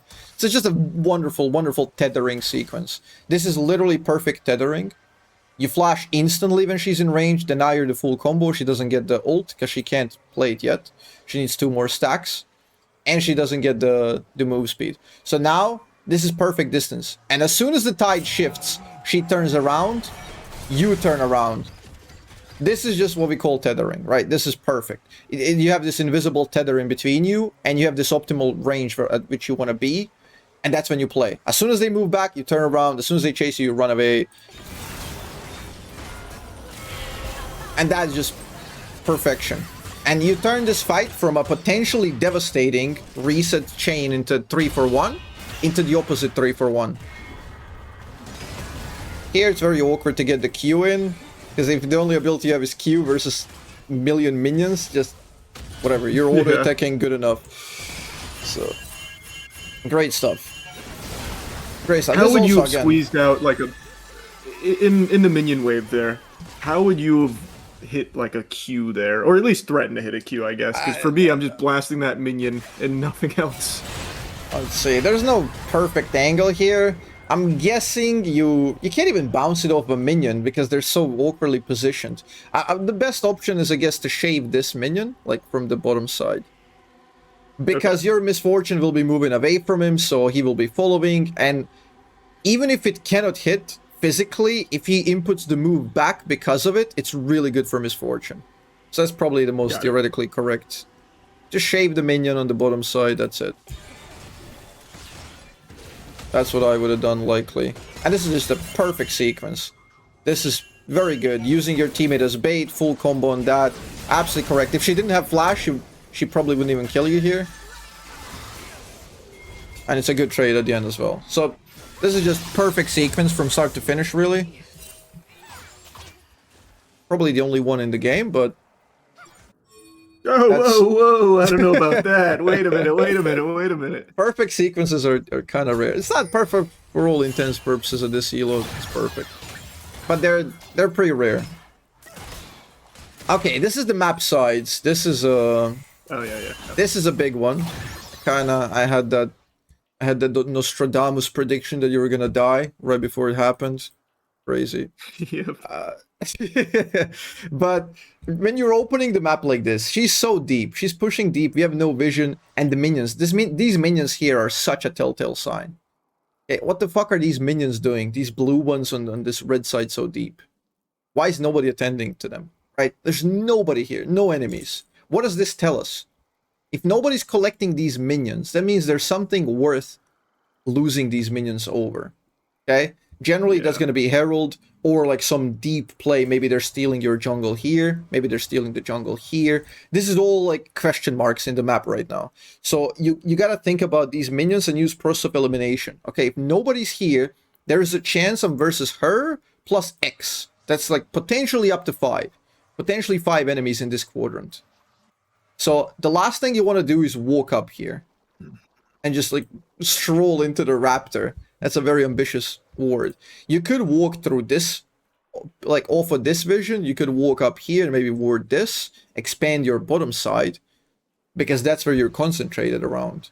Your teammates are bottom side. So this is just completely like rule breaking here. Like, I'm really glad you died here, because if you don't die, it doesn't stick as a lesson. But you should die. This is just a ridiculous play. Not like, we're not even gambling whether they've seen us. We know they've seen us because we cleared their ward. Like, maybe you're gambling that they didn't spot you and they have nobody in this brush, but they generally do.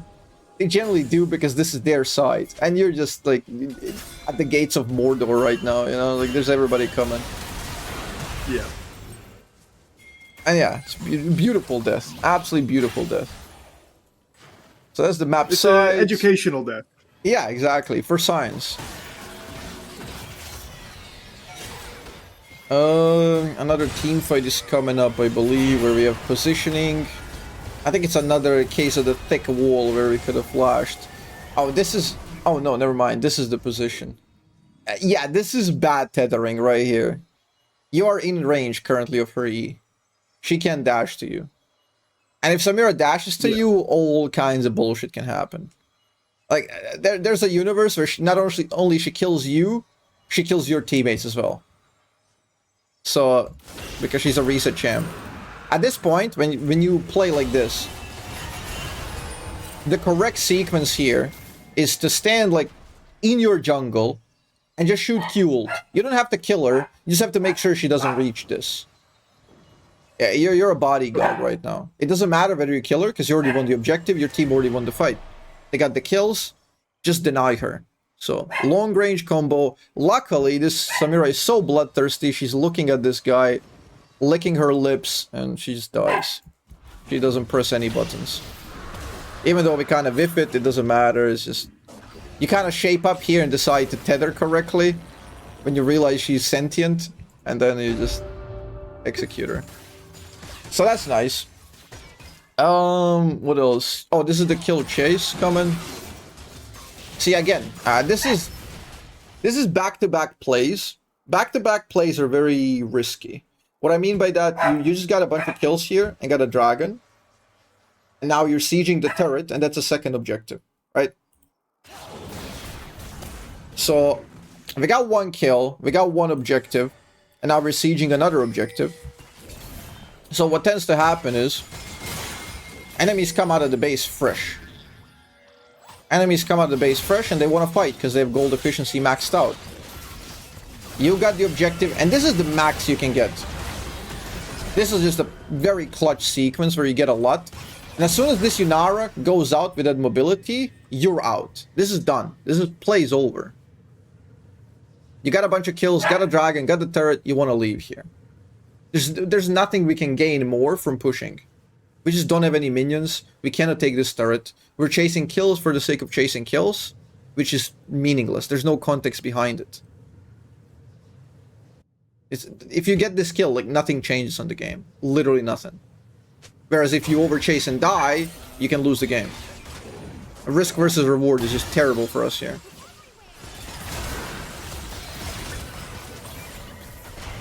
So yeah, generally when you get one objective in high reload, people tend to reset. In low reload, you can get away with 2, especially if you got the tempo like this. You can pick up 2 and that's great. But because we overextend, not only do we die, 4 of us die. Triple kill Samira. And this is potentially game losing. This is how most low reload games are lost. Exactly this. This one sequence lost to the sands of time that nobody remembers why it happened. It's just a little bit of lack of discipline and bloodthirstiness. So, we went from getting 2 objectives for free to giving a bunch of kills and giving them an objective as well. So now this is just completely equalizing. Just completely ridiculous. We don't want that. Okay. This is where we open bot side. Hang on. This is the pink and control. We could have guarded this even a little bit better. Remember how we talked about we almost never start the combos with E. E almost never almost never precedes the combo unless enemies are face checking. If you pop up pink here, she hasn't seen you yet. This Lissandra is just, her eyes are glued to Zoe. She has no clue who's here. She just saw a pink and vision denial, right? When this happens, Lissandra's moving in. At this point, she has no idea what's happening. So this is where you hit E first, and then just drop everything on her. Full combo. That's why pink wards are so potent. This is what we're playing for. And that's why we put him at these contesting wards, these contesting areas. Because Atakan is spawning, this area is heavily contested, this pink ward is glorious. If he bursts her here, they just can never start Atakan. So this could have been even cleaner. But the poke is solid. This poke for pink ward is brilliant. Gives us a good start. And this is the solo queue shit. Like Misfortune goes top and then she goes mid and clears mid and then arrives at the very end, you know, like Goku running at the snake for 50 episodes. So you're just taking forever to get here. If she ran here, this would be game over immediately. Even starting Atakan like 5v5 is ridiculous. Starting even Dragon 5v5 and you don't have like any clear advantage is bad. When you have two low people on Atakan, which shreds resistances to everybody around it hits, they're just like butter. And you want to move in and constantly harass them. You do a pretty solid job here. Could have played even more crazy because you have Flash. You could have completely nuked them, but at about 2k we say like time's running out, we gotta engage. And even though your Zoe died here, made a mistake, got caught, you're 3v5. And you demolish them here in the fight. They're all low, they're all shredded on resistances. And now we just go. We unleash the combo. Instant cleanup. See, Misfortune is still not arriving. If she was there, it was free. And this, again, this is just tethering, position. You're disrespecting Samira here. At this point, you should leverage Flash. So if your teammates are here, you space out to the right side. You don't want to be with them. You want to make her choose who to go for. And unironically, the best case is if she goes for you, because then you flash over the thick wall. So your job is to go down here and make her focus you. You make her focus you by walking up, which is a little bit bad, because now you're not close enough to flash over the wall before you die.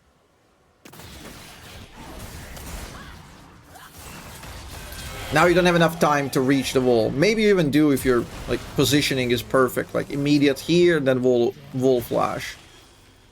And then the benefit of that is if she flashes over, there's a chance she fails it. There's a chance she gets isolated, so your team can actually win the fight because their strongest member is just stuck chasing a squid on the side. And you already dumped your combo, so you're kind of useless at this point. It doesn't matter. So you just want to drag her away.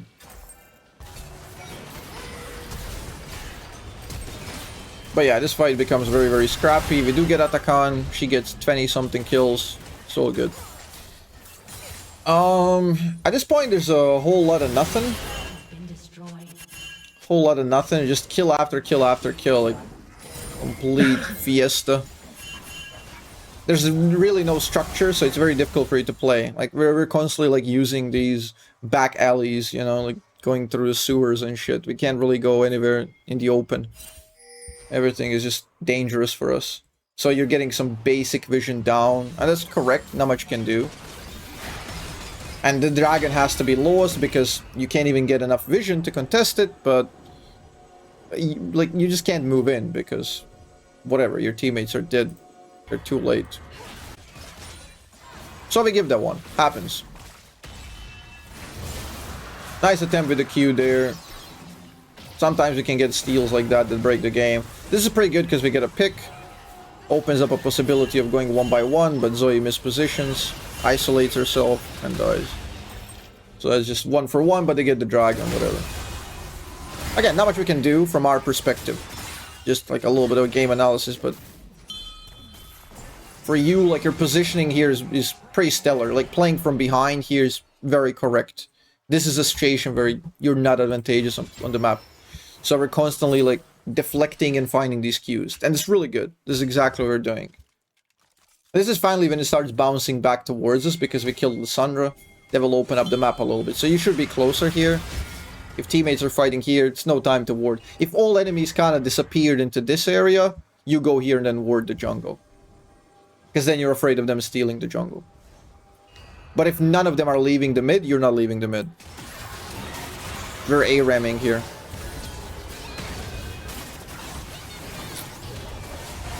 Mordekaiser is just... you can kill Mordekaiser when he's leaving this. There's like a... It's basically 5 seconds, his ult. when this happens, you can kind of time it when he's leaving. You can get good sense of when he's leaving, so this guy needs to die immediately. Ideally without you using ult. And this is, I guess, positioning and tethering. You're too close. You don't want to be on the teammate position if they get engaged on. Your E is perfect here. It nearly salvages this. But Katarina jumps to the dagger and... Actually, no. Yeah, Samira just nukes him. But yeah, very, very close stuff. Good senses to salvage the best out of a bad scenario. But you could have done exactly the same thing from farther away, right? Like, you don't need to be in a dashable range. Yeah, I think that makes a lot of sense. That with Samir in particular, I don't see her much, so I don't know the range of her dash, and I think that's why my tethering is so bad in this one, because looking at it now, I'm like right up in her nuts. Yeah, makes sense. And she's also tricky, because she has fixed range, but also when she has stacks, she has more mobility. She gets more move speed, so it's even crazier. And her W also gives her a bit of move speed, I believe, so it's just not that easy to be in perfect spacing. At this point, we're behind, and enemies just dominate the game. They have the control, and this is just... Again, you're pretty good at deflecting, you're pretty good at playing defensive. Funnily enough, the only time you got stupidly caught on the map was when you were ahead and you just walked into enemy base, like, for no reason, like, what up? When you're behind, you were controlling the areas which you could, and playing patiently, which is good. You're just waiting for enemies to kind of slip up. It's their game to lose, but if you're patient enough and control the defensive areas... It's very good for you. Because eventually you guys stumble into a pick which opens up the map for you here.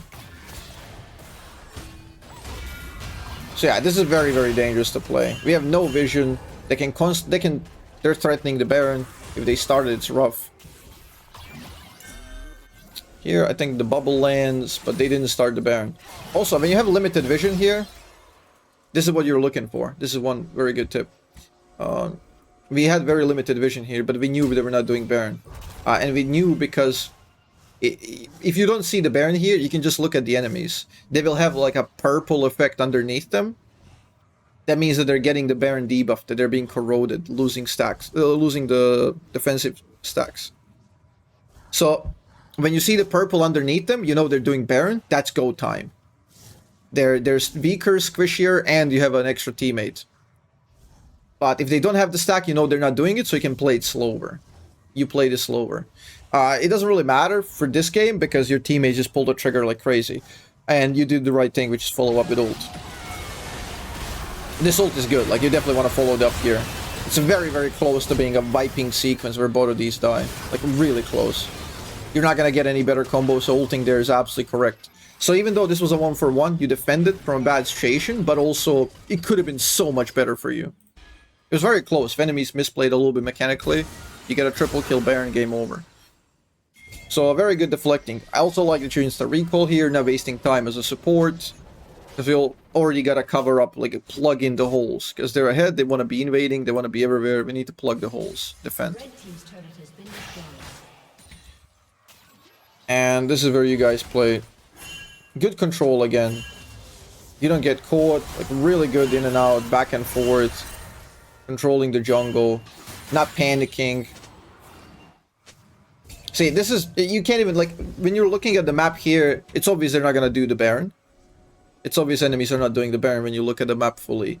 But in the game, like, we're playing with limited resource, so this is, like... This is solid movement.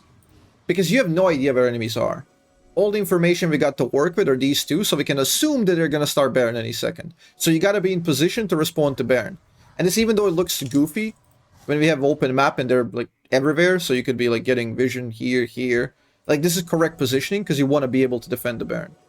That's the best way for enemies to win the game here.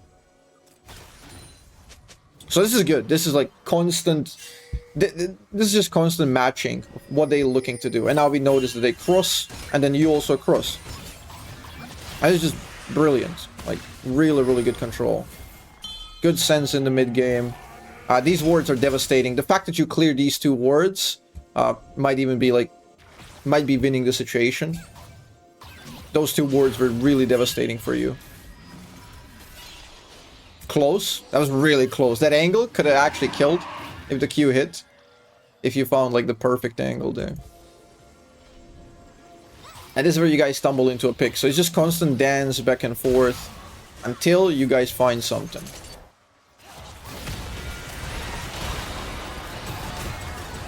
And late game team fights tend to be simple in a way, because usually it gets hectic in the early game and skirmishes and whatnot. In late game, the timers are so long that you're just thinking about eliminating people.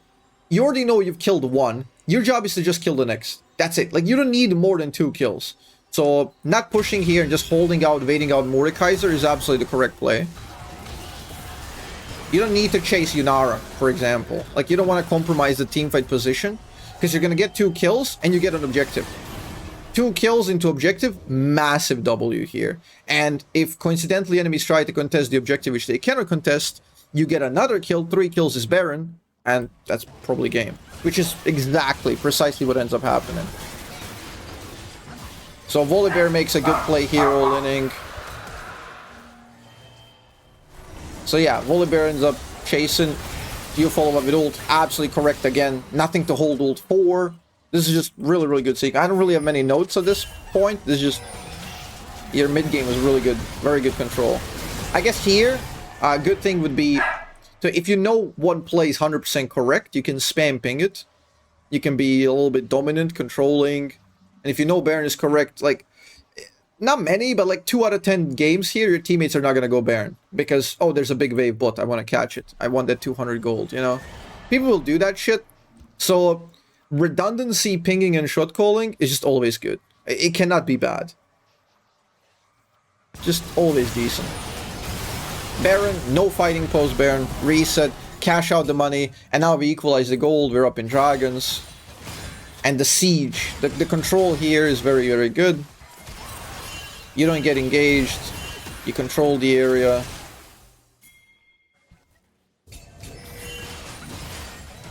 It's very, very good pushing the line. I'm gonna zoom through here. Nothing like too spicy happening.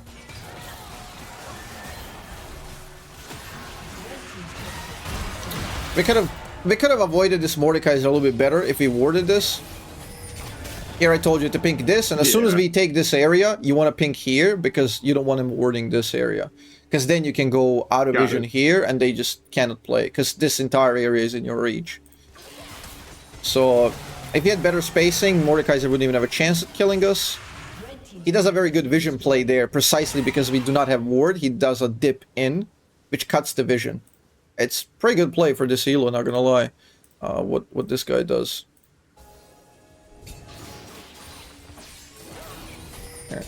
I wanna see it from his side. It's very, very good. He dips in, he hides here, pops ghost, and then peeks out. Like, very, very good move. Yeah, that guy was a smurf for sure, no doubt. But yeah, you hit the E, you flash the Q, and that's all the 2 things you need to do. It's a little bit rough. You gotta hit both E and flash the Q. If you fail the reaction check, you will die. If you miss the E or he has flash, if he's running flash, you die. But because he's running ghost, you can guarantee the E, and then you just kill him. And this is looking kind of good. I like that your resources are depleted. You have ult, so you play with ult. Long range, play with ult. No need to come closer. You do the best thing you can. And this ult is good. If this was better elo, this ult would have been even better. Because this fight would have never happened, because you preemptively kind of ulted. And enemies would back off. It's really weird how this would work out in higher elo. And then a little bit of a poop and a fart. You guys just died to passive. 1 kill into 2 for free. It was hard winning the situation. I've never seen that before. I had no idea. Yeah, It's fucking silly. You never see it. Yeah, nobody that knows that shit. Like, nobody plays that champ. They just rework her once every couple of years, and then people play her 1 patch, and then never again. So. And 33 minutes is just the final fight. Concluding this brilliant game. This is good control. This is just, I guess, valuable lesson for enemies. This is understanding win conditions and how the game works. You won the game here without a single bullet fired, basically. Like, because you already provided the vision, and enemies didn't even make their move. They didn't even walk in. So at this point, it's unplayable for them. They'll never take this dragon. Because in order to get in to the dragon area, they're going blind. They're going absolutely blind. So how do you walk in here? You walk here, VelKoz can be here, you're dead. You walk here, Zoe hits a bubble from here, you're dead. There's just nothing they can do. They lost without even trying anything here. Although I think some of them maybe rage quit at this point. But yeah, this is just unplayable for him. Entirely unplayable. If they let themselves... This is what happens when you have no vision. And this is your best friend. Darkness. Like, darkness is your ally, you know? Just hide, kill all of their vision, and you win so many objectives in fights without even fighting. Because the least risky fight in solo queue is the one where the fight doesn't happen. Because solo queue is so random, your teammates will throw the most won fights you can imagine. They will throw like the dumbest fights ever. Because they want to get a pentakill or they want to do some highlights.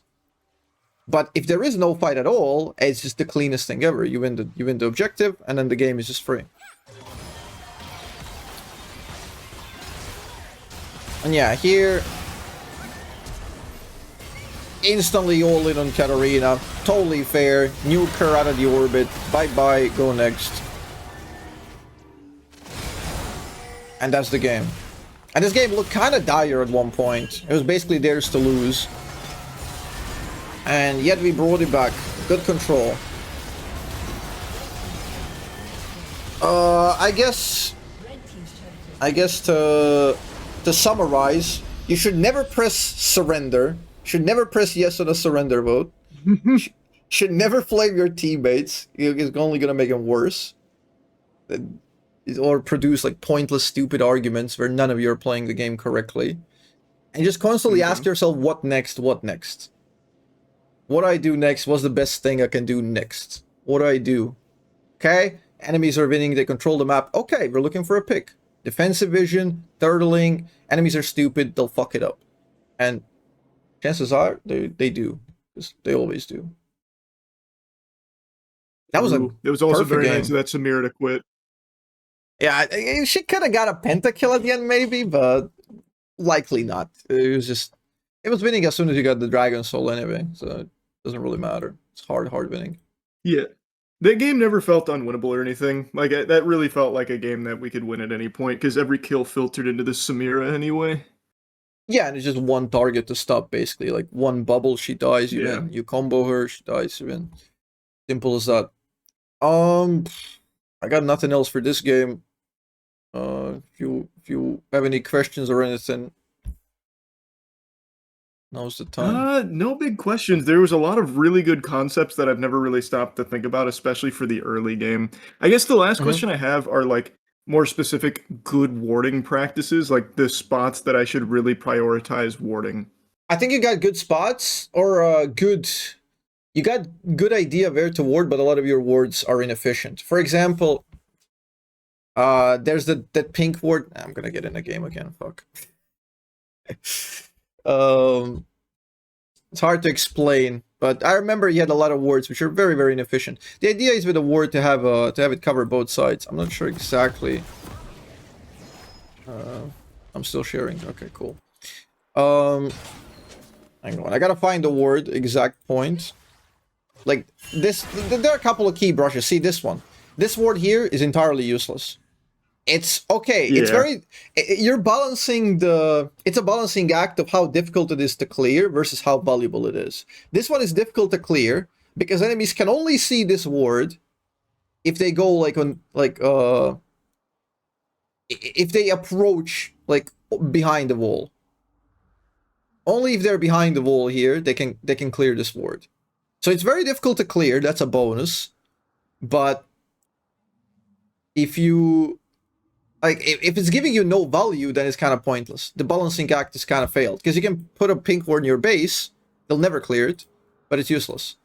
So, for this brush, you will always go for the middle side closer to you. Just enough to cover both sides. So, if they have a ward here, it's going to reveal it. And it's going to reveal both sides of the wall. So you don't, like, stumble into enemies randomly. You tend to do the same thing, I guess, on this one. You tend to, like... ward a little bit shallow here, I've seen you do that. So you can you can get the deeper ward here. Whenever you see these banana brushes, always look to aim at the middle, so you can uncover both sides. Okay. That's just general. I think the warding spots you're doing are very, very correct. Are very correct. Like, you have a good general sense of where the fight's going, where things are gonna be happening, and you're warding at those areas. Again, as I said, like when you were behind, your control of the 35 to 40% of the map that was yours was really good. Because if you play 50%, you lose. If you try to play 50% of the map when you were behind at that sequence, you just lose the game. You lose the game for your team entirely. Because you will get caught once. That means you will get even less vision. You get a negative or positive feedback loop, which is negative outcome for you. You just, because your support, you're dead. They're 5v4 in the map. They can push even beyond the 60%. They go to like 75% of the map. And then they catch somebody else of your teammates because you have zero vision because support's gone.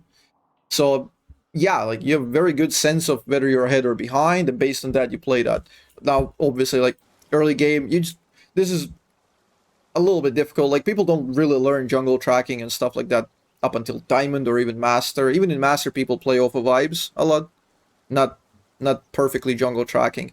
But if you know where the jungle is and you're ahead in the advantageous position, just bully them. Go crazy aggro. This is punishing here. This is really aggressive. So yeah. Okay. Awesome, man. I guess anything else. Yep. Last question. Sweeper. When should I be looking to pop Sweeper? Because a lot during that game, I just kind of pop it on my way to River. That's like the main spot I pop it. That's generally correct because you wanna clear that 45% mark. You don't want enemies to have any vision behind you. The deeper the ward is, generally it's more valuable for both you and enemies. If you ward really deep, you can kind of see enemies' movements before they happen. A lot more in advance. Where shallow wards are kind of whatever, you know. They'll tell you, but sometimes it's not going to be soon enough. So yeah, clearing the 45% mark, like just when you're entering river, is crucial. And again, you're doing that because you're a Vel'Koz player. You got fairly decent sense of that because that's where you want to stand. If there's a river fight, you want to stand there and shoot over the wall, and you don't want them to know when you're going to do it. So generally good sense to do that. Now, if you're already on the dragon position, you want to clear a little bit deeper. You want to clear the dragon area and stuff. But generally, when you're entering, is a good time. That's more than enough you need to know for gold elo about clearing. Awesome. All right, that makes it easy then. Yep.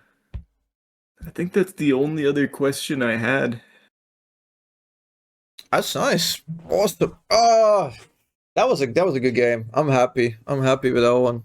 If you want, we can do more. Or some other time if you want. I really don't. I just love watching people play Vel'Koz because you're a weirdo. You're a weirdo, Charlie, because nobody plays this champ, and you just randomly pick this shit up. Like, this is such an unpopular character in the game. It's very difficult to pull off. He's fun. He's fun, yeah. I played him when he first came out because I was still in the game when he first dropped, and I thought he was just such a cool champion. Like, there's not many champions that can do what he does, and it's just a really fun play style. I don't know. I think he just slaps. Yeah, you're right. Like in 2014, I remember when the teaser trailer came out, like thirst for knowledge, disintegrating, learning like patterns, mind games, and the champion was dog shit when it came out. It was like 40% win rate, but it was so cool. The Q ability where you can manipulate people is just next level. So yeah. Oh, it's so good. If you're up for it, I know you've been streaming for a while. I'll rip another one. We can see how it goes. Yeah, I don't mind. We'll perfect. Push through. I got a little bit of stamina in me still. Okay. I want you to play even better now. That was solid for gold elo. That was solid. You can definitely leave gold if you spam games, but we can do better than that. I would be devastated if I was stuck gold. And do not ban Mundo. Don't ban Mundo. No. I'm going to leave Mundo unbanned in this game, and you're about to see nightmares beyond what you could possibly imagine. I've seen it. Oh, you haven't seen it down here, though. It's different. It's different here. We don't play the same League of Legends in here. Who is a good ban, would you say, then, if not Mundo? I ban Pike, but that's more of a higher elo. You will never see a good Pike below Diamond, so Okay. he's very difficult to pull off. I don't really know a You, lower elos. What's a good ban? what do you think about a Kane ban? Yeah, that's a good one. Yeah, that's a low elo favorite. Game Stomper, and if he gets fed, you don't really get to play. So anything that removes your Okay. agency from the game is just a good idea. Okay, then I'll do Kane this time for you so you can see them pick Mundo and fuck me in the face. We'll deal with him. We'll deal with him when the time comes. Ash, what is up with Ash? Like every time I watch you play, you're laning with Ash.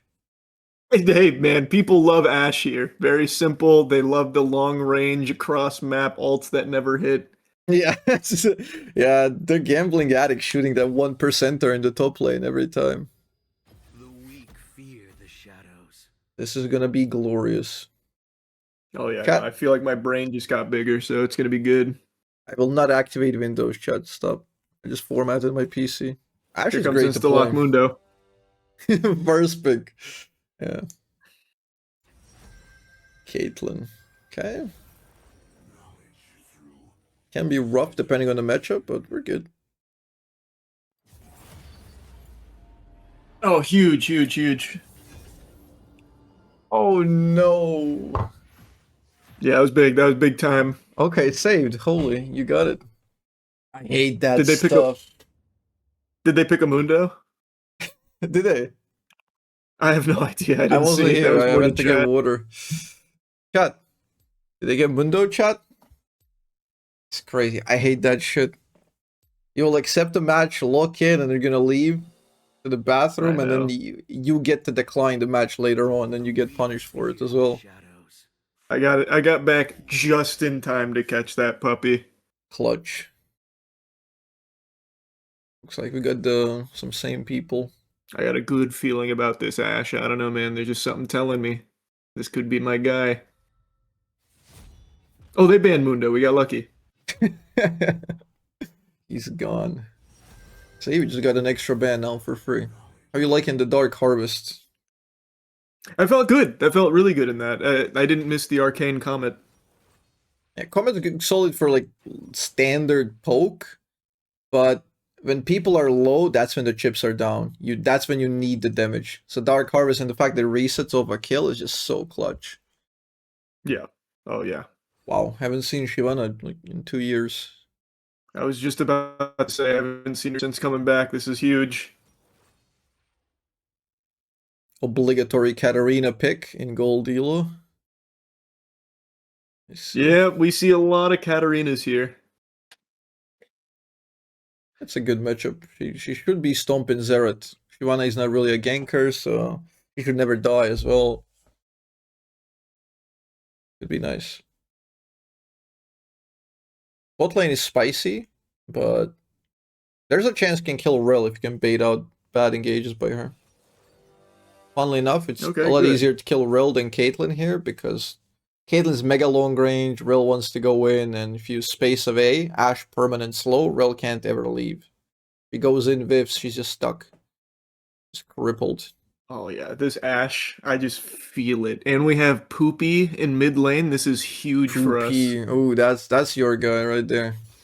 Yeah, that's my boy right there. You've probably heard of him up there in your rank too. Notorious. Spam ping invade. Let's go. Let's get the stacks. Yeah, I'm in it. I'm in it.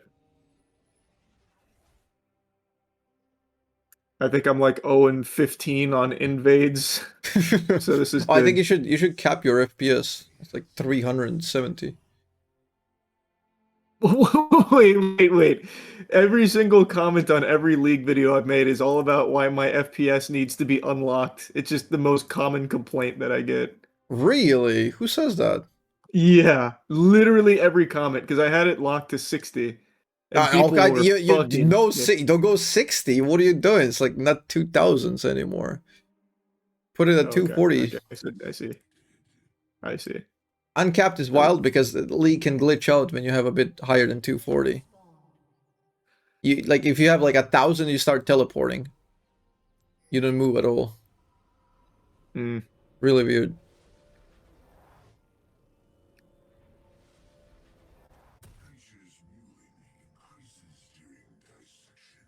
Alright, I'll make a note of that then. We got another 60 FPS hater in here. That's crazy to me. 60 FPS. Unreal. Cray, you guys are super late to the lane. Yep, I was just thinking the same thing. A little bit of a long excursion. Why not This is 30 all part of FPS? this. You should put This is 24 part of the FPS. strat. Okay. Oh, the Q 24, lane. true. Yeah.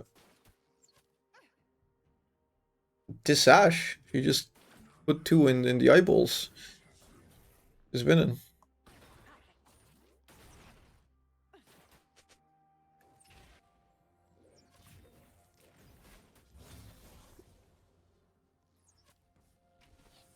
Okay, good control.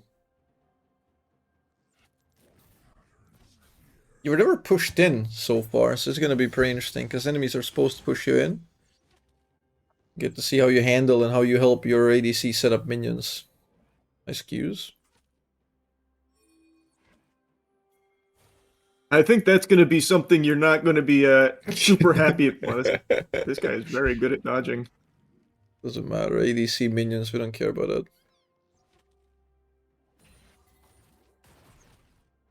Yeah, at this point they're low enough that you can play more aggro. This is where we start employing the good old auto attack. Use your HP as a resource, tank it, drop the heal, command movement. Beautiful. Oh, I got stuck. Dark Harvest I got stuck reset. on the minion. It's fine, it's fine. Okay. Time it, time it, time it. Nice! Okay. Beautiful.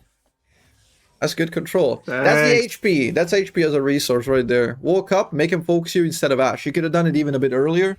It would have been a bit close. It wouldn't have been this close, but very clutch. Help her shop. Nuke the wave. Don't let yeah. doesn't matter. If he pings you, she's a loser. Just shove it. Beautiful. I think she missed every single one of those. Holy fuck. It doesn't matter because enemies are gonna miss him as well. The faster you shove in, they miss more. So, oh, Nice. Thank God. good stuff. Well, now That's a it's big easy. buy there. Yeah, you're rich. Feels good.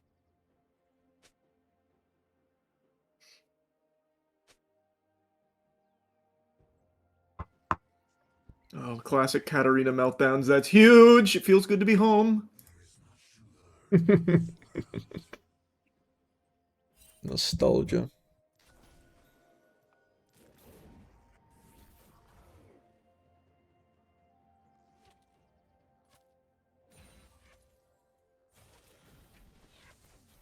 Ash not good at farming, but at least she's fighting well. That's what we need.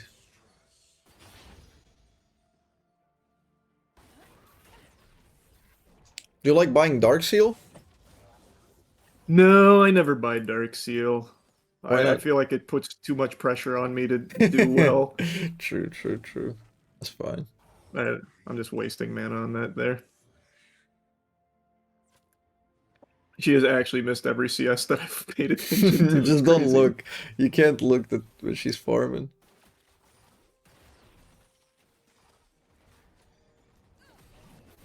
Nice try. It's a good idea. If you hit that, it's winning. You can still fight her a bit. I don't know why she turned Get the around. stack, get it. You should definitely fight there. Like, you have two Okay, stacks, passive proc, Dark Harvest. You can get her to like 100 health there with one more Q. Oh, yeah.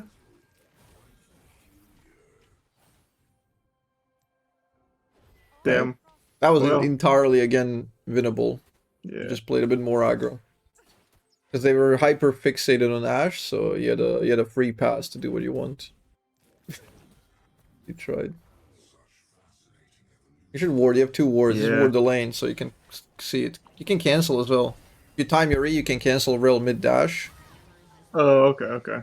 Yeah, I don't know that champion Q, super well. Q, and you kill. Oh, there you go. That's a good There we go, angle I made right a there. point. Don't touch the vape. Don't touch the vape. This is very recall. Okay. Okay.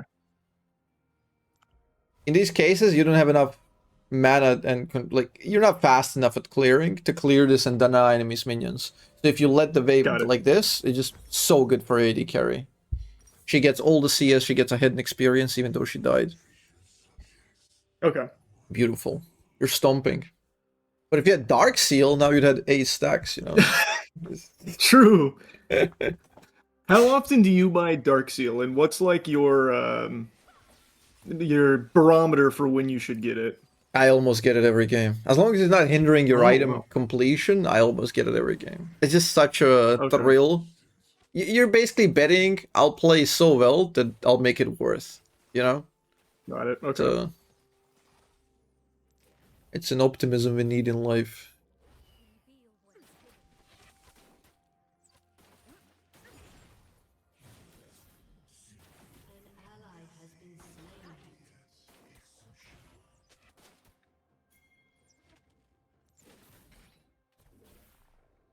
Alright, solid.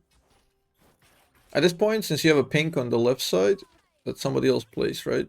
You can even pink in Yeah. lane and choke him out. Oh no, that pink is mine. Is that yours? Yeah. Oh, damn. You're buying a lot of pinks this early. Should You're I? rich. I You're buy a actually pink rich. on like. Okay. I like pinks. I like pinks. At this elo, they have some diminishing value. You can't buy too many. You don't want to hinder your spikes, but at this point, you have 6. They don't. Like, this is just you got to get in there. Yeah.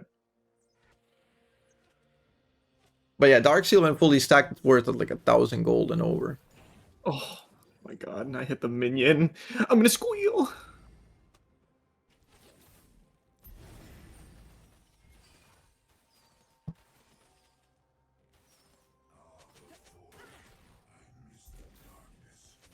Alright, nice. She keeps falling for these long range ones.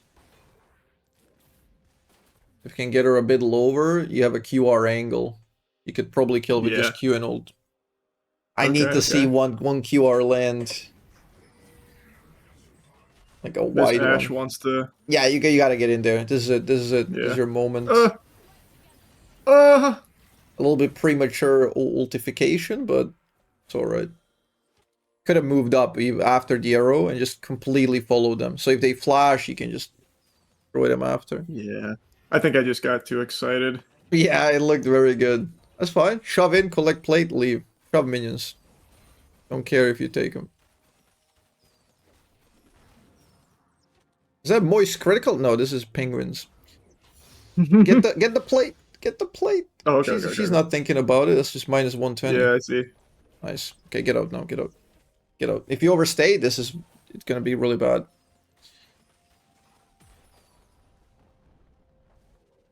Ugh. See, now it gets a little bit dangerous. It's fine though. Almost a cancel. This is dangerous not because you're gonna die. You have very good vision and control, and they're not that threatening. The problem is that your recall is gonna be a little bit late. That's what we call tempo. But it is worth the recall here for sure.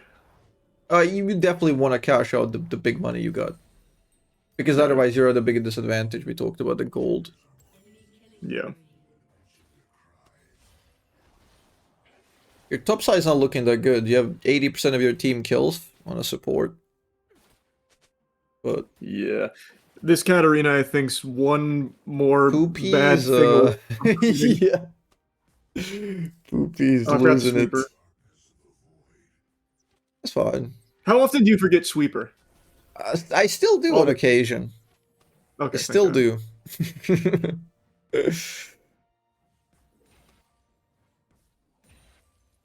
is a solid habit, so it happens rarely, but like you never know. Like especially when chat distracts you, you say some dumb shit.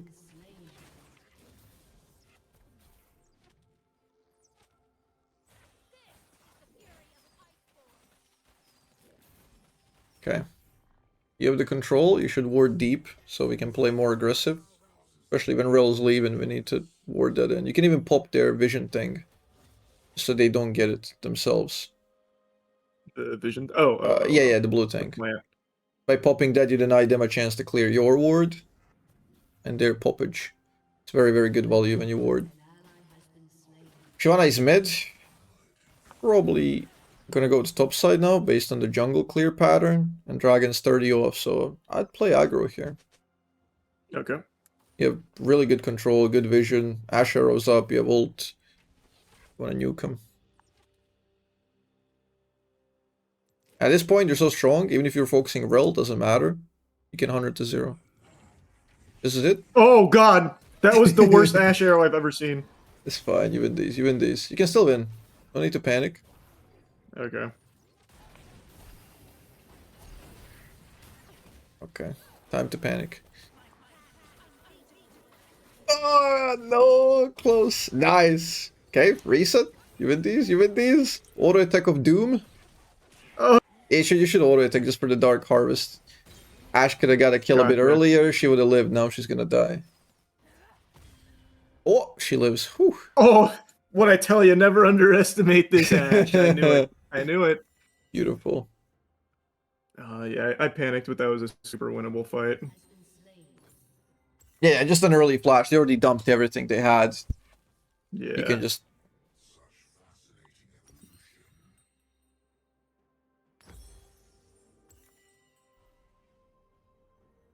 It was good though. It was all part of my grand scheme. I got Ash a kill there, which is, you know, we want that. Yeah, spread the wealth, you know? You know, she's feeling a bit better about that. Yeah. We got that trickle-down economy in the bot lane.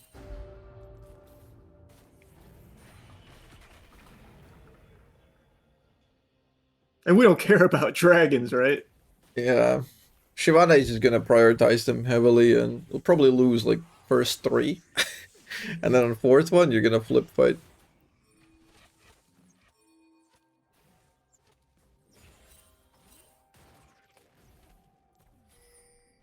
At this point, I'd fight you. Nice! Double combo. Let's go. Beautiful.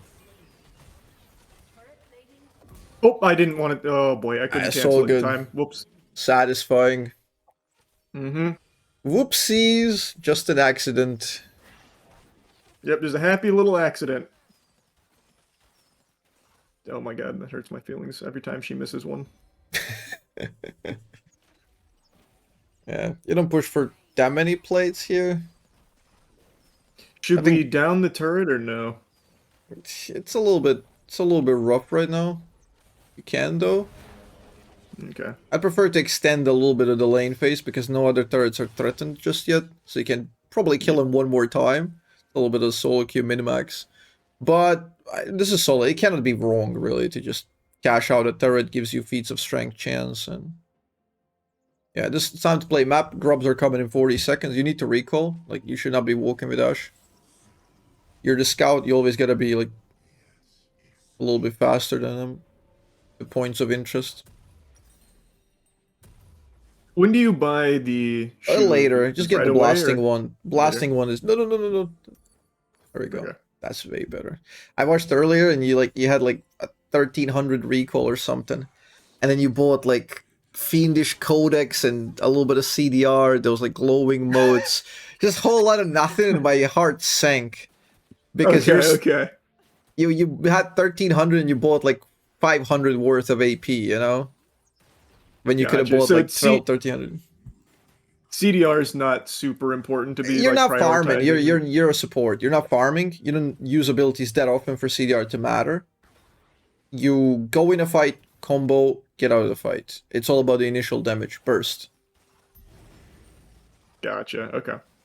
That's why we're building Ludens in the first place and not building like something like Blackfire, which gives more CDR, or Archangel, which gives more CDR and mana, you know. We don't value that as a support that much, because who cares? At this point, it's very weird, because we kind of baroque this a little bit too early. I would have played for Grubs with a team and let my Ash fend for herself. This is why breaking the turret early can be a little bit weird. Watch out. You're gonna die any yikes. second now. Nice Q though. Good Q salvage. We'll die I eventually. did not know Shyvana was here. I wasn't paying enough attention to map. Yeah, we could have known by process of elimination again because your Viego was getting grubs for free. Your top side is losing and he was Yeah. getting grubs. He would only get the grubs if Shyvana was on bot side. Got it. If it And looks what's the too good to timing be for canceling true, that? it's just yeah. Oh, sorry. I was just gonna say, what's the timing for canceling that? Because I thought I had that right for the jump, but it clearly missed. After she starts the jump animation, kind of. She's mid-flight.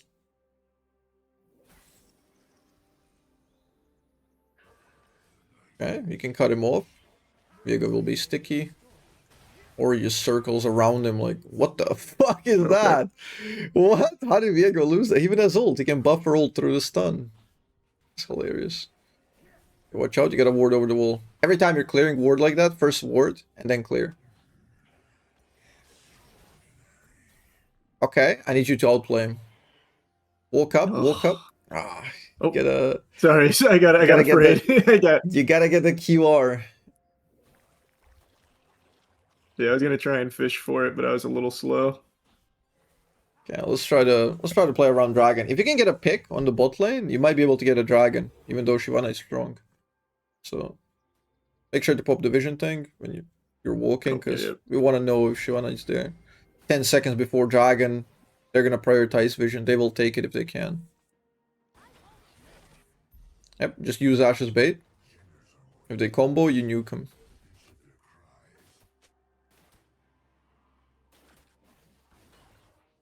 Okay. You have 2 Okay. reset champs. This is fine. Play off of arrow. Play off of arrow. Go in. Good. That's a reset. Winning.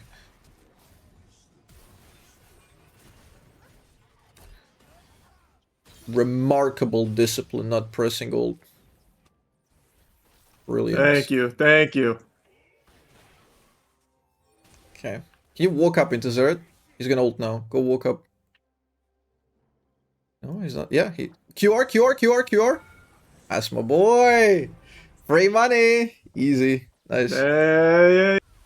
Good read. Good read. Yeah. From you, not me. I was complimenting you. All you. Quick recall, tempo reset. Let's get it. Vayne is so busy typing, she's not even playing the game. This is good. You got him right That where is you want very him. good.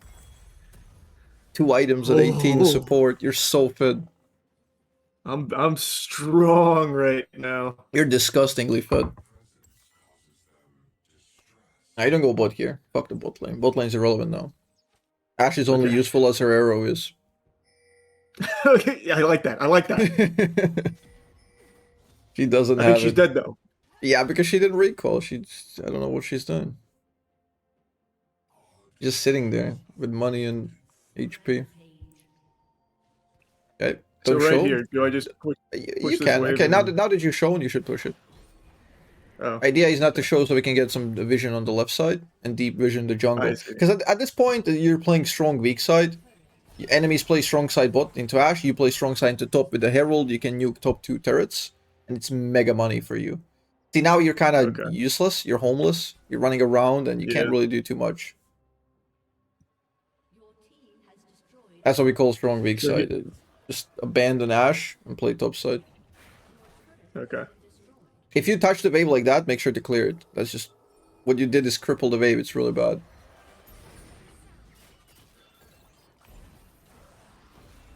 Nice. Definitely want to ult that. Beautiful. Yeah, when you see a wave like that, you either fully clear it or don't clear it at all. Because if Okay. you hit it a little bit, your minions are gonna win, but in a slow fashion. So all the enemy minions go to nobody. You get no experience in CS gold, while enemies will collect all of them because they reach the turret slowly. It's just Okay, that makes sense. economics of the game. Okay, Yeah, ward I the guess Atakan and in my- recall. I guess in my head, I thought that was worth because it would set the wave to push. But yeah, that makes That sense. certainly it's can be a probably- thing if you're really rushing into some place, so you just tap it and then leave. So you're preparing a play 1 minute in advance where you want to reach that turret when the wave hits and stuff. But that's like Should I Should I be recalling even though everything's positioning for Otacon? This is weird. It can go either way, honestly, because Vayne is top, you go balls to the wall fight. If Vayne is missing, you're not supposed to force, but if Vayne is top, you force, get Otacon. Okay. I don't think they will need you anymore. You're pretty slow at Otacon anyway, so... At this point, you either harass enemies, zone them, or just recall and prepare for next play. I'll just try and keep them off. I don't think they're going to come in, but just in case. Okay. This is huge. Uh, At this point, so, because you're so far ahead, I just go Shadow Flame. Let's just go crazy. Go crazy. okay. When you have Shadow Flame, your Dark Harvest does bonus damage because it usually procs when they're lower, and it makes your spells crit on low HP targets. So when you see them glowing red, you can just ult for them to die, basically. Beautiful. This is good. We boot him out of the jungle. Horizon Vision doing work.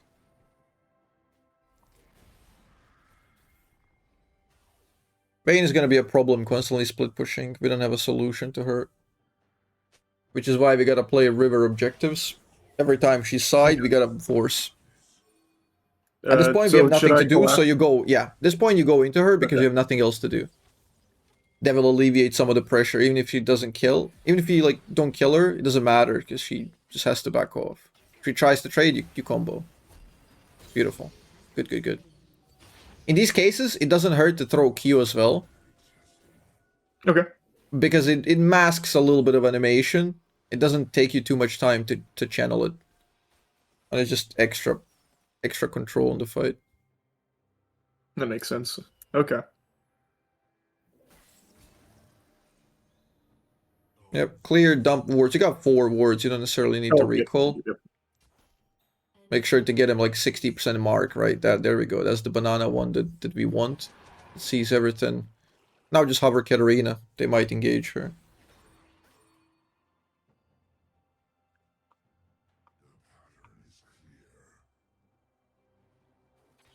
Oh, what is Rill doing there?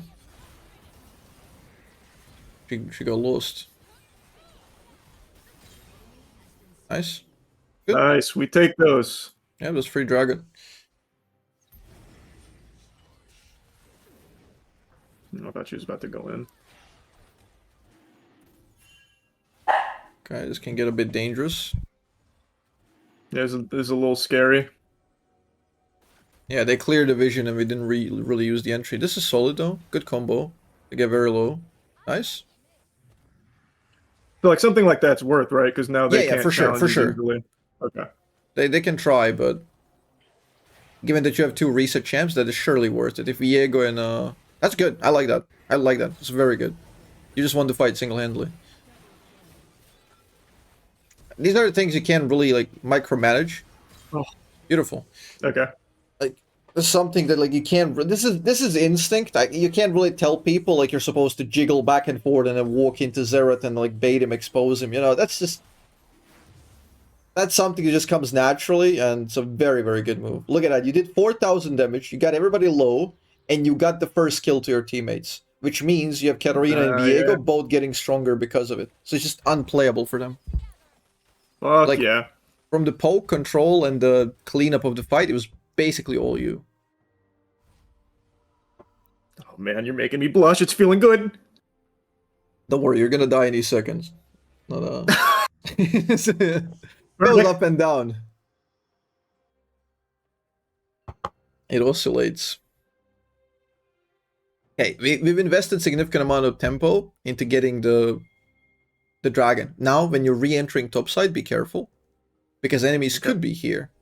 There are comeback mechanics where enemies just rush into your jungle topside here and then try to catch you. So where should I be warding? Like you want to ward as deep as possible, but if their enemies are contesting, you gotta ward a little bit more shallow. But since now you've kind of opened up the area, you see they're not there. Now you can go for deeper. It's always this incremental process of just adding a little bit more control. Nice. Combo. Let's go. I couldn't reach. God damn it. Decent, decent. It's good. Like, no flash, he's useless.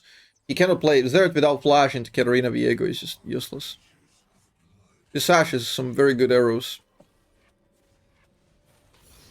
Watch out, that you're in the opposite position now.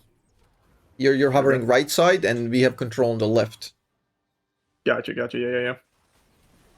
See where Rel came from. That could have been you instead of Ash.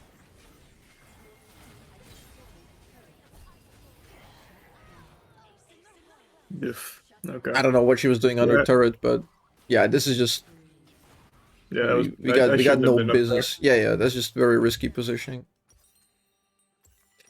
With the 500, should I just buy these now or just wait for Shadow Not Flame? worth. You want to wait Shadow Flame, I think. Okay. Only after Yeah. Shadow Flame it makes sense. Gonna hinder your next purchase, so.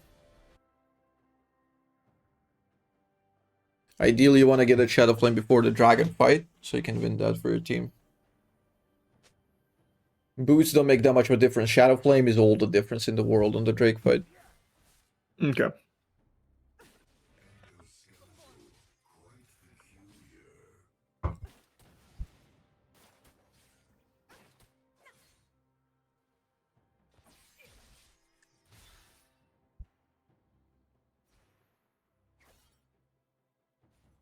So now Okay. ward around Dragon. Now you ward around Dragon and go in with the team kind of deep, because Vayne's already preparing the split push, and if she hits the turret, it's really bad for you.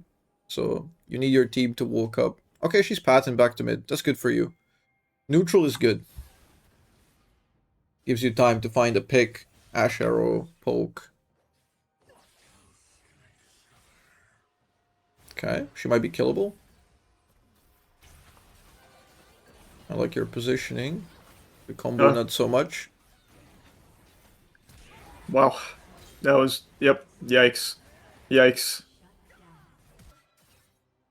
Yikes. Okay. That was just a very weird fight. Your hands were tied mostly here because your team initiated onto Vayne, which means if they don't find her, it's just very difficult for you to play. You try to combo, it whiffs, but this is like if a guy gets to the goalkeeper in football, you know, like, and goalkeeper takes the goal, you know, like, whatever. It's not. You could have played it better, but it's not really your fault. You're never supposed to be 1v1, you know. Yeah, I was still out of position though. I should have just, like you said, not been there. I should have just backed off. Vayne played it really, really well. Okay, now enemies are over pushing, so now try to chase a little bit, interrupt the recalls, because Dragon is 40. We want to deny enemies quick recall, so they're going to be late on the Drake. Okay, they just took the highway of plants, I guess. That Rel is interruptible with long range, maybe. Nice. It's very, very big, because now she's sitting on 0 wards. And the Dragon is 10 seconds. You want your team here, and this is the fight. You need to flip this fight.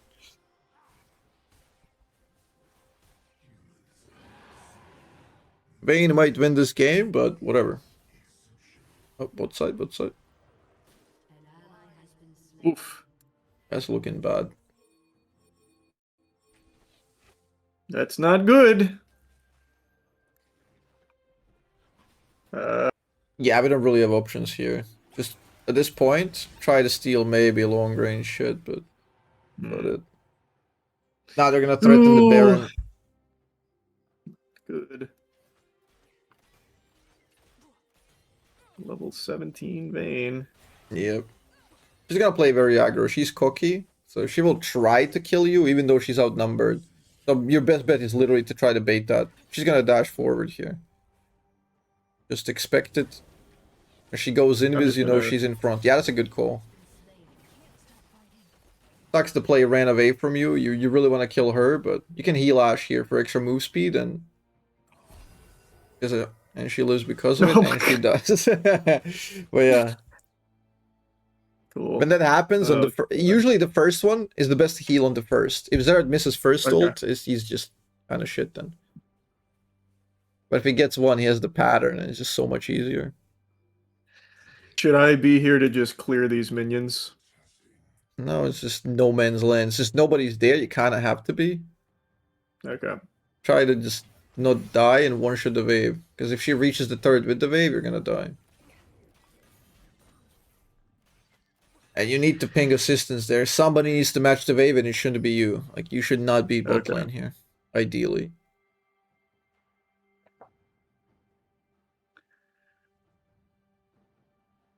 This went from a very easy game to a very hard one.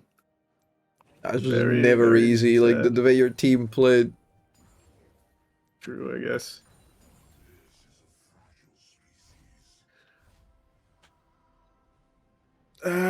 Probably At this point, you can get. here. I honestly wouldn't. I would just like. It doesn't really matter. You need to one-shot Vayne. Okay. Defensive is. Just grab- Yeah, you can get boots. Get boots, pink ward, and Oh. after this, we just go like Deathkip or something. Okay. This is kill or be killed. Whoever one-shots wins. Cool, cool. This is where I thrive. Katarina's dead. Likely. Oh god. Okay, they're both dead now. Okay, nice Oh, try. Good flash. Maybe. That was good. Good attempt.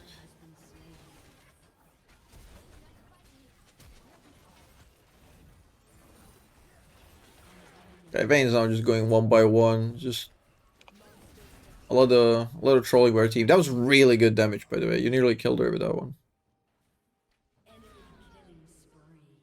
Oh, what a shame.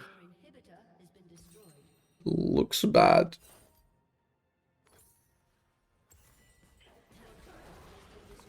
I got Vayne low, so they can't really end, but a bad situation altogether. Wow. Okay. You're really trying hard to keep these guys in the game. Was this solid? Watch out, Zeret. Outplay him, I believe. Nice. You can ult. It's slow. You're gonna slow enough for Katarina to reach up. Am I in range? Yeah. Oh yeah, I definitely Click. am now. Nice. Good, good, good. Yeah, that's another thing. I don't know the full range of this.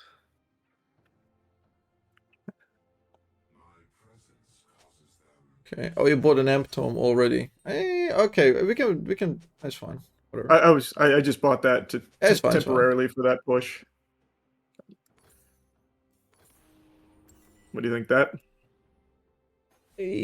I'm not sure. What's the dragon state? Can you tab? Yep. Yeah, it's alright. Yeah, taking elixir here is fine. Oh, they might actually kill her. She has no flash from the previous play. Nice. This is big. You got a good timer, good money. Okay, litter the bot side with vision. You need to get this next dragon. If you lose this Drake, you very likely lose the game. If they fight, you fight. Enemies cannot fight here. Oh, he just interrupted me. Yikes. Yeah. Yeah, that was just positioning awkward, but you should be winning fight. It's alright, but ideally we live. Okay, your team will probably go Baron here. You can ping him. Actually, no, don't ping him. Don't ping him. They might. Dragon is so much safer. They will mess it up if they go Baron. Man, I should not have died there. That was stupid. Yeah, if you're alive, this game is in your control. Now it's a little bit potentially ugly. Vayne will be coming. They should be able to nuke the dragon beforehand. I don't think you'll make it anyway from base on the dragon time, so you should go into Baron ward that. That's the next play. You're already like, as a support, you're scouting ahead always on the future play. Okay.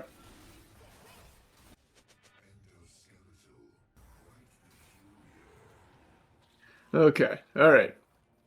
Pathing towards Winnable. Baron. Can win. Winnable. If you win this would be glorious. Because that Should I first one just was a difficult win. This one is just Yeah. crazy difficult. This is insane from Vel'Koz's perspective to win this.